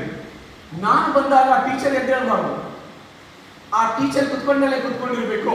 ನಾನು ಅಂತಾಗ ತಲೆ ಮೇಲಿರುವ ಹ್ಯಾಟನ್ನ ತೆಗೆದು ಆ ಟೀಚರ್ಗೆ ನಾನು ಗೋ ಮಾಡ್ತೇನೆ, ನಾನು ಬರ್ತೇನೆ ಅಂತ ಹೇಳಿ ಆ ರಾಜ ಹೇಳ್ತಾರೆ ಅಂತ ಹೇಳಿದ್ರೆ, ಒಬ್ಬ ಟೀಚರ್ಗೆ ಬೇಕಾಗಿರೋದು ಅವರಿವರು ಬೆನ್ನು ಹತ್ತಿ ಅವರ ಹಿಂದೆ ಜೇಹಿ ದೇಹಿ ಅಂತ ಹೇಳಿ ಬೆನ್ನು ಭಾಗಿಸಿ ದೀನರಾಗಿ ಯಾವುದೋ ಒಂದು ಟ್ರಾನ್ಸ್ಫರ್ಗೆ, ಯಾವುದೋ ಒಂದು ಚಿಕ್ಕ ಕೆಲಸಗಳಿಗೆ ನಾವು ಹೋಗಿ ಅವ್ರ ಮುಂದೆ ದೇಹಿ ಅಂತ ನಿಂತ್ಕೊಳ್ಳೋದಿದೆಯಲ್ಲ, ಅದು ನಮ್ಮ ಟೀಚರ್ಸ್ ಲಕ್ಷಣ ಅಲ್ಲ.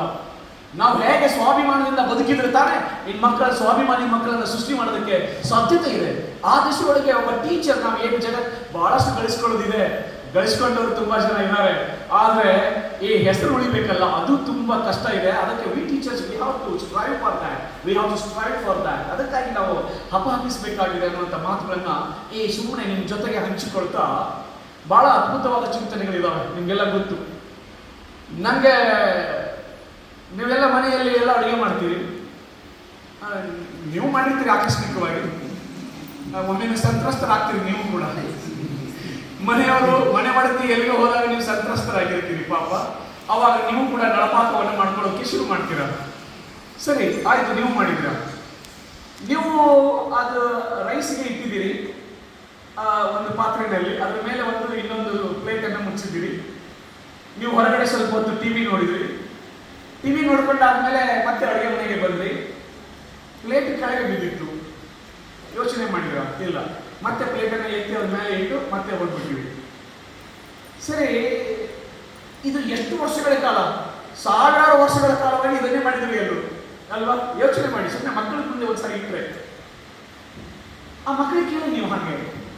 ಈ ಒಂದು ಪಾತ್ರೆ ಇದೆ, ಪಾತ್ರೆ ಮೇಲೆ ನೀರಿಟ್ಟು ಅದಕ್ಕೆ ರೈಸ್ ಹಾಕ್ಬಿಟ್ಟು ಮೇಲೆ ಪ್ಲೇಟ್ ಮುಚ್ಚಿದ್ದೀರಿ. ಸ್ವಲ್ಪ ಹೊತ್ತು ಟಿವಿ ನೋಡ್ಕೊಂಡ್ರಿ, ಬಂದ್ರಿ, ಮೇಲಿರುವ ಪ್ಲೇಟ್ ಕೆಳಗೆ ಬಿತ್ತಲ್ಲ, ಯಾಕೆ ಬಿತ್ತು ಅಂತ ಒಂದು ಸಾರಿ ಕೇಳಿದ್ರೆ ನಿಮಗೆ ಉತ್ತರಗಳು ಸಿಗ್ತವೆ. ಯಾರು ಕೇಳಿಲ್ಲ, ಇನ್ನ ಸಾವಿರಾರು ವರ್ಷಗಳವರೆಗೆ ಯಾರು ಕೇಳಿಲ್ಲ. ಕೊನೆಗೆ ಒಂದು ಸಾರಿ ಒಬ್ಬ ಸೈಂಟಿಸ್ಟು ಅವನು ಏನನ್ನೋ ಸಂಶೋಧನೆ ಮಾಡ್ತಾ ಇದ್ದಾನೆ ಬೇರೆದು. ಅವನಿಗೂ ಹೀಗೆ ಸಂತ್ರಸ್ತ ಆಗಿದೆ. ಒಂದು ದಿವಸ ಅವನು ರೈಸ್ ಮಾಡ್ತಾ ಇದ್ದ, ಪ್ಲೇಟ್ ಮುಚ್ಚಿದ್ದ. ಅವನು ಬರೋದ್ರೊಳಗೆ ಲ್ಯಾಬ್ಗೆ ಹೋಗಿ ತನ್ನ ಲ್ಯಾಬ್ಗೆ ಹೋಗಿ ಹೊರಗೆ ಬರೋದ್ರೊಳಗೆ ಆ ಪ್ಲೇಟ್ ಕೆಳಗೆ ಬಿದ್ದಿತ್ತು. ಅವನು ಅನ್ಕೊಂಡ, ನಾನು ಆಗಲೇ ಪ್ಲೇಟ್ ಮುಚ್ಚಿ ಹೋಗಿದ್ದೆ, ಇದು ಬಿತ್ತಲ್ಲ, ಹೇಗೆ ಬಿತ್ತು ಅಂತ ಅವನು ಯೋಚನೆ ಮಾಡಕ್ಕೆ ಶುರು ಮಾಡಿದ. ಅದನ್ನ ಬಿಟ್ಟ, ತಾನು ಏನು ಪ್ರಯೋಗ ಮಾಡ್ತಾ ಇದ್ದ ಅದನ್ನು ಬಿಟ್ಬಿಟ್ಟು ಅವನು ಯೋಚನೆ ಮಾಡ್ತಾನೆ, ಹಾಗಿದ್ರೆ ಈ ಪ್ಲೇಟ್ ಯಾಕೆ ಕೆಳಗೆ ಬಿತ್ತು ಅಂತ. ಹಾಗಿದ್ರೆ ನಾನು ನೀರು ಕಾಯಿಸ್ಲಿಕ್ಕೆ ಇಟ್ಟಿದ್ದೆ, ಕಾಯ್ದ ನೀರು ಅದು ಹಬೆ ಆಯ್ತು, ಆ ಹಬೆ ಏನ್ ಮಾಡ್ತು ಅಂದ್ರೆ ಈ ಪ್ಲೇಟ್ ಅನ್ನ ಎತ್ತಿ ಕೆಳಗೆ ಬಿಸಾಕ್ತು ಅಂತ. ಅವನು ಅನ್ಕೊಂಡ, ಎಂತ ಅದ್ಭುತವಾದಂತ ಜ್ಞಾನ ಇರುವಂತ.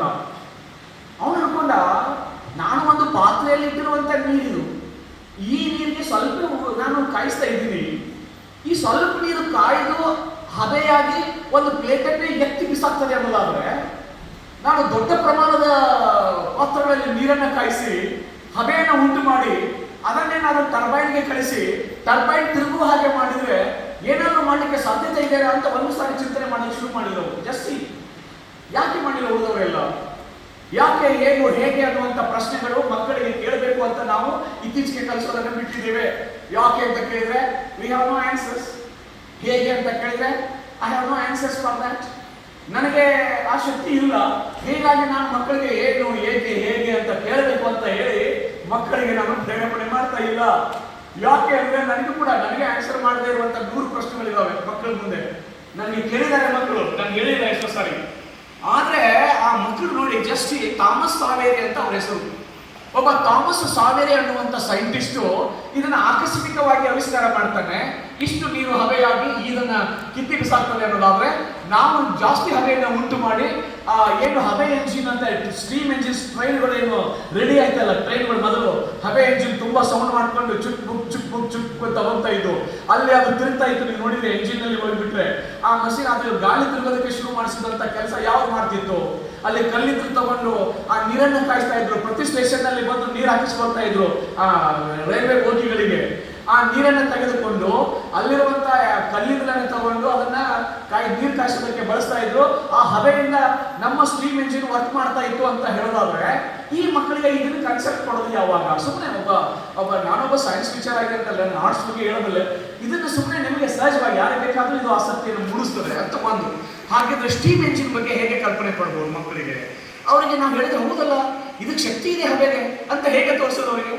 ಹಬೆಗೂ ಶಕ್ತಿ ಇದೆ ಅಂತ ತೋರಿಸೋದು ಹೇಗೆ ಅಂದ್ರೆ, ಒಂದ್ಸಾರಿ ಪ್ಲೇಟ್ ಇಟ್ಟು ಅದನ್ನ ಬಿಡಿಸಿದ ಮೇಲೆ ಕೇಳಿ ಅವಾಗ ಹೇಳ್ತಾರೆ, ಸರ್ ಎಸ್ ಸರ್, ಕೆಪಾಸಿಟಿ ಇದೆ ಅದಕ್ಕೆ, ಪ್ಲೇಟನ್ನು ಎತ್ತಿ ಬಿಸಾಕ್ತದೆ ಹಬೆ ಅಂತ ಹೇಳಿದ್ರೆ ಇನ್ನೂ ದೊಡ್ಡ ಕೆಲಸ ಮಾಡ್ತಾರೆ ಅನ್ನುವಂಥ ಕಾನ್ಸೆಪ್ಟ್ ಮಕ್ಕಳಿಗೆ ಕ್ಲಿಯರ್ ಆಗ್ತದೆ. ಹೇಗೆ ಟೀಚ್ ಮಾಡ್ಬೋದು ನಾವು ಅಂತ ಒಂದು ಸಾರಿ ಸುಮ್ಮನೆ ನಾವು ನೀವುಗಳೆಲ್ಲ ಚಿಂತನೆ ಮಾಡಬೇಕು ಅನ್ನುವಂಥ ಮಾತುಗಳನ್ನ ಈ ಸಂದರ್ಭದಲ್ಲಿ ನಾನು ಹೇಳ್ತಾ, ನನಗೆ ಬಹಳಷ್ಟು ಇಂತಹ ಘಟನೆಗಳೆಲ್ಲ ನಿಮಗೆ ಸಾಕಷ್ಟು ಸಿಗ್ತವೆ. ಹೇಗೆ ನಾವೆಲ್ಲ ಪಾಠಗಳನ್ನು ಮಾಡ್ಬೋದು ಒಂದಿಷ್ಟು ಅಲ್ಲಲ್ಲಿ ಬಳಸ್ಕೊಂಡು ಹೀಗೆ ಅಂತ ಒಂದು ಸಾರಿ ನೀವು ಚಿಂತನೆ ಮಾಡಿದ್ರಿ ಅಂದ್ರೆ, ಹುಡುಕಿದ್ರೆ ಏನಾದರೂ ಸಿಗ್ತವೆ ಹೊಸಗಳು. ಅದನ್ನು ಕ್ಲಾಸ್ ರೂಮ್ಗಳಿಗೆ ಹೋಗಿ ಹೇಳಿದ್ರಿ ಅಂದ್ರೆ ಬಹಳ ಖುಷಿ ಆಗ್ತವೆ ಮಕ್ಕಳು. ಹೇಗೆ ಕುತೂಹಲಕಾರಿಯನ್ನಾಗಿ ಮಾಡ್ಬೋದು ಮಕ್ಕಳನ್ನು, ಕ್ಯೂರಿಯಸ್ ಮಾಡ್ಬೋದು ಅನ್ನೋದಕ್ಕೆ. ನಾನು ಒಂದ್ಸಾರಿ ಹೋದೆ, ನಾನೊಂದು ಜಾತ್ರೆಗೆ ಹೋಗಿದ್ದೆ. ಜಾತ್ರೆಗೆ ಹೋಗಿರುವಂಥ ಸಂದರ್ಭ ಅದು. ಅವತ್ತು ಅಮಾವಾಸ್ಯೆ ಇತ್ತು, ಕತ್ತಲಾಗಿಬಿಡ್ತು. ಕತ್ತಲಾಗಿರುವಾಗ ನನ್ನ ಊರಿಗೆ ಹೋಗ್ಬೇಕು ಅಂತ ರಥೋತ್ಸವ ಮುಗೀತು. ರಥೋತ್ಸವ ಮುಗಿದ ಮೇಲೆ ನಾನು ಹೋಗ್ತಾ ಇದ್ದೆ. ಕೊಳ್ಳಿ ದೇವಗಳು ಅಂತ ಬರ್ತಾರೆ ನೋಡ್ರಿ, ದೇವದವ, ಕೊಳ್ಳಿ ದೇವದವ, ಬೆಂಕಿ ದೇವದವ ಅಂತ ನಮಗೆ ಸಾಮಾನ್ಯವಾಗಿ ಕಲಿಸಿರ್ತಾರೆ. ನನಗೆ ಸೈನ್ಸ್ ಟೀಚರ್ ಏನು ಪಾಠ ಮಾಡಿದ್ರು ಅಂದ್ರೆ, ದೇವಗಳಿಲ್ಲ ಅಂತ ನನಗೆ ಪಾಠ ಮಾಡಿದ್ರು. ನನ್ನ ತಲೆಯಲ್ಲಿ ಅದೇ ಇತ್ತು. ನಾನು ಒಬ್ಬನೇ ಹೋಗ್ತಾ ಇದ್ದೆ, ತುಂಬಾ ತಗ್ಗದಾದ ಪೊರೆಗಳೆಲ್ಲ ಇತ್ತು. ಒಬ್ಬನೇ ಹೋಗುವಾಗ ಭಯ ಆಗ್ಬಿಡ್ತು ನನಗೆ. ಸರಿ, ಭಯ ಆಗ್ಬಿಡ್ತಲ್ಲ, ನಾನು ಅವಾಗ ಮುಂದೆ ಹೋಗ್ತಿರ್ಬೇಕಾದ್ರೆ ದಿಕ್ಕಂತ 2 ಬೆಂಕಿಗಳು ಹೀಗೆ ಬರಕ್ ಶುರುವಾಯಿತು. ಅವು 2 ಹೀಗೆ ಬರ್ತಾ ಇತ್ತು, ಆಮೇಲೆ ಮತ್ತೆ ಹೀಗೆ ಹೋಗ್ತಾ ಇತ್ತು, ಆಮೇಲೆ ಮತ್ತೆ ಮಾಯ ಆಗಿಬಿಡ್ತಾ ಇತ್ತು. ಇದು ನೋಡ್ಬಿಟ್ಟು ಮಕ್ಕಳಿಗೆ ಕೇಳಿದೆ, ನನ್ಗೆ ಗಾಬರಿ ಆಗ್ಬಿಡ್ತು, ದೆವ್ವ ಬಂದಿದೆ. ಅಲ್ಲಿ ಹೇಳ್ತಿದ್ರು, ಇಲ್ಲಿ ಕೊಳ್ಳಿ ದೆವ್ವ ಇದಾವೆ ಅಂತ ನನಗೂ ಹೇಳಿದ್ರು. ಹಾಗಿದ್ರೆ ಆ ದೆವ್ವಗಳು ಇದಾವೆ ಅಂತ ನಾನು ಅನ್ಕೊಂಡ್ಬಿಟ್ಟೆ. ನಾನು ತಿರುಗಿ ಹೋಗ್ಬೇಕು, ಅವಾಗ ನನಗೆ ಅನಿಸ್ತದೆ, ನನ್ನ ಸರ್ ಹೇಳಿದ್ದಾರೆ ದೆವ್ವಗಳು ಇಲ್ವೇ ಇಲ್ಲ ಅಂತ ಹೇಳಿದ್ದಾರೆ. ನಾನೇನಾದ್ರೂ ಇವತ್ತು ಹಾಗೆ ಹೋಗ್ಬಿಟ್ರೆ, ತಿರುಗಿ ಓಡಿ ಹೋಗ್ಬಿಟ್ರೆ ಅಂಜಿಬಿಟ್ಟು ದೆವ್ವಗಳು ಇದಾವೆ ಅಂತ ನನಗೆ ಗ್ಯಾರಂಟಿ ಆಗ್ತದೆ. ಹಾಗಿದ್ರೆ ನಾನು ಹೋಗೋದಿಲ್ಲ, ಒಬ್ಬ ಸೈನ್ಸ್ ಸ್ಟೂಡೆಂಟ್ ಇದ್ದೀನಿ ನಾನು ಅಂತ ಹೇಳಿ ಅವಾಗ ಹುಚ್ಚು ಸಾಹಸ ನನಗೆ. ನಾನು ಹೋಗ್ಲೇಬೇಕು, ಏನಾದರೂ ಆಗಲಿ ಇವತ್ತು ದೆವ್ವ ನನ್ನನ್ನು ನುಂಗಿಲ್ಲ, ತಿಂದು ಬಿಡಲಿ ಅಂತ ಹೇಳಿ ನಾನು ಹೊರಟೆ. ಮತ್ತೆ ಅದು ಮುಳಿ ಹೋಗಿತ್ತಲ್ಲ, ಮತ್ತೆ ಬೆಂಕಿ ಹೀಗೆ ಬಂತು. ಮತ್ತೆ ಎರಡು ಬೆಂಕಿಗಳು ಜೊತೆ ಜೊತೆಗೇ ಬರ್ತಾ ಇದ್ವು. ನಾನು ನೋಡಿದೆ, ಗಾಬರಿ ಆದೆ, ಹೌದು ನಿಜ ಏನೋ ಇದೆ ಅಂತ ಹೇಳಿ. ಆದ್ರೂ ಎದೆ ಬಂದಿರಲಿಲ್ಲ. ಹತ್ತಿರಕ್ಕೆ ಹೋದಾಗ ಧ್ವನಿ ಕಳ್ಸಕ್ಕೆ ಶುರುವಾಯಿತು.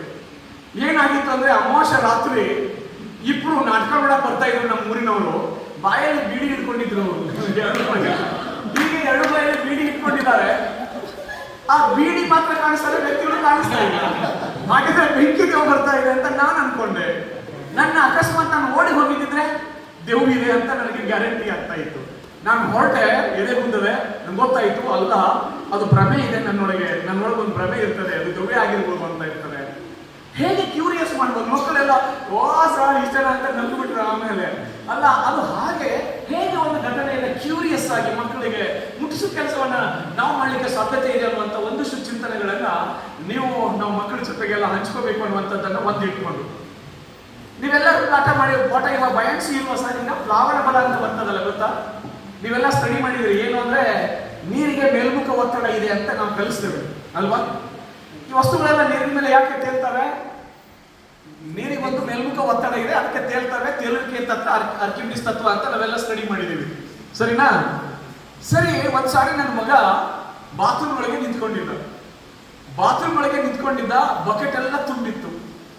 ಬಕೆಟ್ ಎಲ್ಲ ತುಂಬಿದಾಗ ಅದರಲ್ಲಿ ಮಗ್ಗಿತ್ತು. ನಾನು ಅವನಿಗೆ ಪ್ರಶ್ನೆ ಮಾಡಿದೆ, ಬಯಾನ್ಸಿ ಅಂದ್ರೆ ಏನು ಅಂತ. ಅವನು ಇಂಗ್ಲಿಷ್ ಮೀಡಿಯಂನಲ್ಲಿ ಕಲ್ತಿದ್ದ. ಅವನು ಡೆಫಿನೇಷನ್ ಹೇಳಿದ, ಇಷ್ಟು ಸೂಪರು, ವೆರಿ ಗುಡ್ ಅಂದೆ ನಾನು. ಎಂತ ಅದ್ಭುತವಾದ ಡೆಫಿನೇಷನ್. ಅವನು ಬಾಯ್ಪಟ್ಟು ಗಟ್ಟಿಯಾಗಿ ಮಾಡಿದ್ದ ಅವನು. ಹಾಗಿದ್ರೆ ಅದು ಹೇಗೆ ಅಂತ ಒಂದು ಎಕ್ಸಾಂಪಲ್ ಏನಾದ್ರು ನೀನು ಕೊಡ್ತೀಯಾ ಅಂತ ಕೇಳಿದೆ ಅವನಿಗೆ. ಅವನು ಇಲ್ಲ, ಅದು ಎಕ್ಸಾಮ್ಸ್ ಎಲ್ಲ ಗೊತ್ತಿಲ್ಲ ನನಗೆ ಅಂತ. ಅಲ್ಲ, ನಿಮಗೆ ಪ್ಲಾವನ ಬಲ ಅಂದ್ರೆ ಏನು ಅಂತ ಗೊತ್ತಿದೆ. ಇದು ಅಪ್ವರ್ಡ್ ಥ್ರಸ್ಟ್ ಏನಿರ್ತದೆ, ಅದು ಮೇಲ್ಮುಖ ಒತ್ತಡ ಅಂತ ಇರ್ತದೆ ಹೇಳ್ತಿದೀಯಾ, ಬಟ್ ಬಾತ್ರೂಮಲ್ಲೇ ನಿಂತ್ಕೊಂಡಿದೀಯಾ. ಒಂದು ಉದಾಹರಣೆ ಹೇಳೋದಕ್ಕೆ ಸಾಧ್ಯತೆ ಇದೆ, ಹೇಳು ಅಂತ ಕೇಳಿದೆ ಅವನಿಗೆ.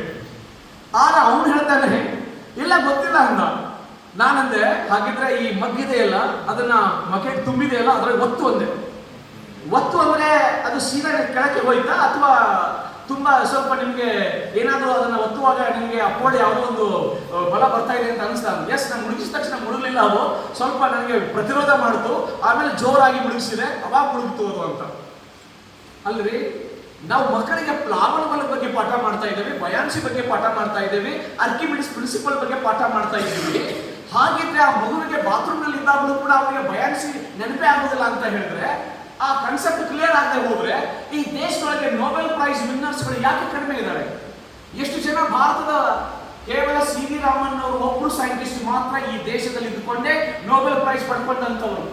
ಬೇರೆ ಉಳಿದವರೆಲ್ಲ ಭಾರತದಲ್ಲಿ ಹುಟ್ಟಿದ್ರು, ಆದ್ರೆ ಅಮೆರಿಕ ಬೇರೆ ದೇಶಗಳಲ್ಲಿ ಹೋಗಿ ಸಂಶೋಧನೆ ಮಾಡಿದ್ರು. ಅವರು ಅಲ್ಲಿ ನೊಬೆಲ್ ಪ್ರೈಸ್ ಅನ್ನ ತಗೊಂಡ್ರೆ ಹೊರತು ಸಿ ವಿ ರಾಮನ್ ಮಾತ್ರ ಅವರು ಇಲ್ಲಿ ಒಂದವರಿಗೆ ಹುಟ್ಟಿ ನೊಬೆಲ್ ಪ್ರೈಸ್ ಬಂದ್ಕೊಡ್ತಾರೆ. ಯಾಕೆ ಹಾಗಾಗ್ತಾ ಇದೆ ಅಂತ ಹೇಳಿದ್ರೆ, ಸೈನ್ಸ್ ಅನ್ನ ನಾವು ಆಕರ್ಷಕವಾಗಿ ಅವರಿಗೆ ಕುತೂಹಲ ಮೂಡಿಸೋದ್ರ ಮೂಲಕವಾಗಿ ಅವರಲ್ಲಿ ಪಾಠವನ್ನ ಮಾಡದೇ ಇರೋ ಕಾರಣಕ್ಕಾಗಿ ಅವರು ಬಾಯ್ಪಾಟ್ ಮಾಡಿ ಸೈನ್ಸ್ಗೆ 100 ಸ್ಕೋರ್ ಮಾಡಿದ್ದಾರೆ. ಬಟ್ ಅವರು ಒಬ್ಬ ರಿಸರ್ಚ್ ಮಾಡಿಕೊಂಡು ಸೈಂಟಿಸ್ಟ್ ಆಗೋದಕ್ಕೆ ಅವರಿಂದ ಸಾಧ್ಯವೇ ಇಲ್ಲ ಅನ್ನೋದನ್ನ ನಾವೆಲ್ಲ ಅರ್ಥ ಮಾಡ್ಕೊಂಡಿದ್ದೀವಿ. ನನ್ನ ಮಗನಿಗೆ ಹೇಳಿದೆ, ಅಲ್ಲೋ ಮಗ್ನಲ್ಲಿ ನೀನು ಅದನ್ನ ಮುಳುಗಿಸಿದ್ರೆ, ಅಥವಾ ಯಾವ್ದಾದ್ರು ನೀರಲ್ಲಿ ಒಂದು ದೊಡ್ಡ ಪ್ಲಾಸ್ಟಿಕ್ ಕೊಡ ಇದು ಮುಳುಗಿಸೋದಕ್ಕೆ ಆಗೋದಿಲ್ಲ. ಹಾಗಿದ್ರೆ ಅಷ್ಟು ಒತ್ತುವಂತ ಬಲ ಯಾವುದು ಅಂತ ಕೇಳಿದ್ರೆ, ನೀರಿಗೆ ಒಂದು ಮೇಲ್ಮುಖ ಒತ್ತಡ ಇದೆ.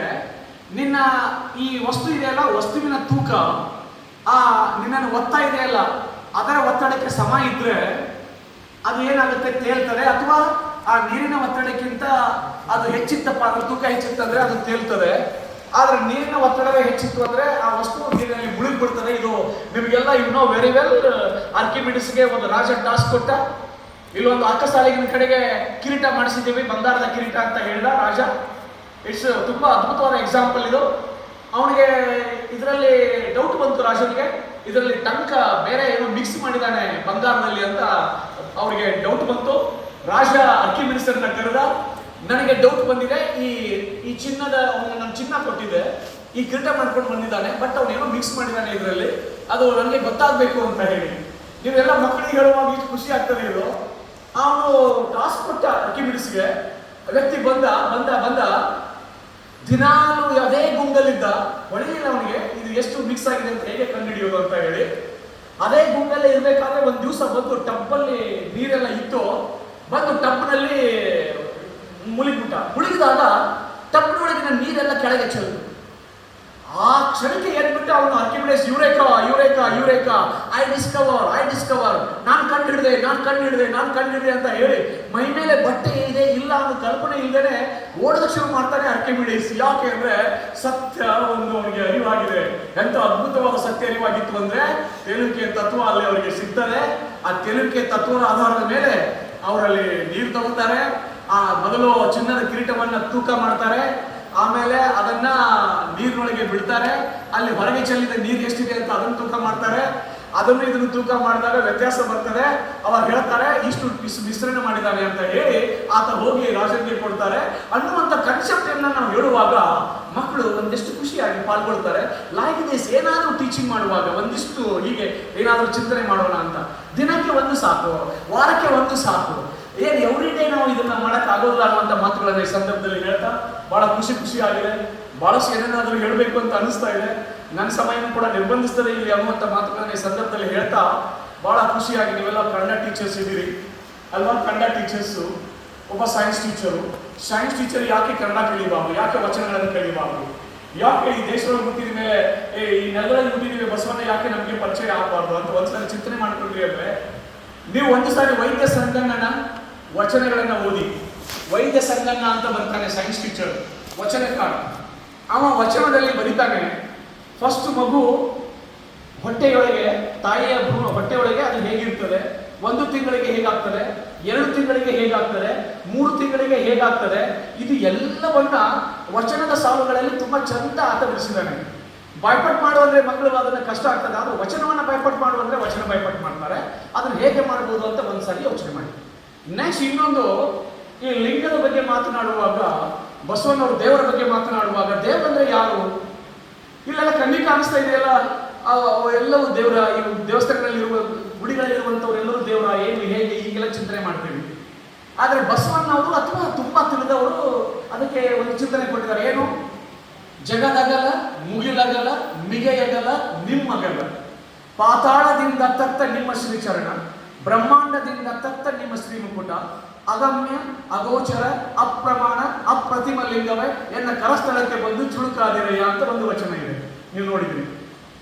ಇದನ್ನು ಎದಕ್ಕೆ ನೀವು ಸಮೀಕರಿಸ್ಕೋಬೇಕು?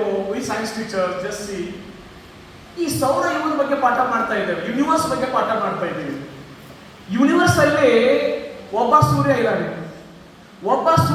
ಅವನ ಸುತ್ತ ಎಷ್ಟು ಗ್ಯಾಲಾಕ್ಸಿಗಳಿದೆ. ಒಂದು ಗ್ಯಾಲಾಕ್ಸಿ ಇದೆ, ಆ ಗ್ಯಾಲಾಕ್ಸಿಯಲ್ಲಿ ನಮಗೆ ಇರುವಂತ ಒಬ್ಬ ಸೂರ್ಯ, ಅವನಲ್ಲಿ 8 ಗ್ರಹಗಳು. ಭೂಮಿನೇ ಇಷ್ಟು ದೊಡ್ಡದಿರಬೇಕಾದ್ರೆ ಗುರುಗ್ರಹ ಇನ್ನೂ ತುಂಬಾ ದೊಡ್ಡದಾಗಿದೆ ಅಂತ ಹೇಳ್ತಾರೆ. ಹಾಗಿದ್ರೆ ಈ ಒಬ್ಬ ಸೂರ್ಯನ ಸುತ್ತ 8 ಗ್ರಹಗಳು, 8 ಗ್ರಹಗಳಂದ್ರೆ ಒಂದು ಭೂಮಿ ಅಂದ್ರೆ ಇಷ್ಟು ದೊಡ್ಡದು. ಎಲ್ಲಾ ಗ್ರಹಗಳು ಸೇರಿದ್ರೆ ಎಷ್ಟು ದೊಡ್ಡದಾಗುತ್ತೆ?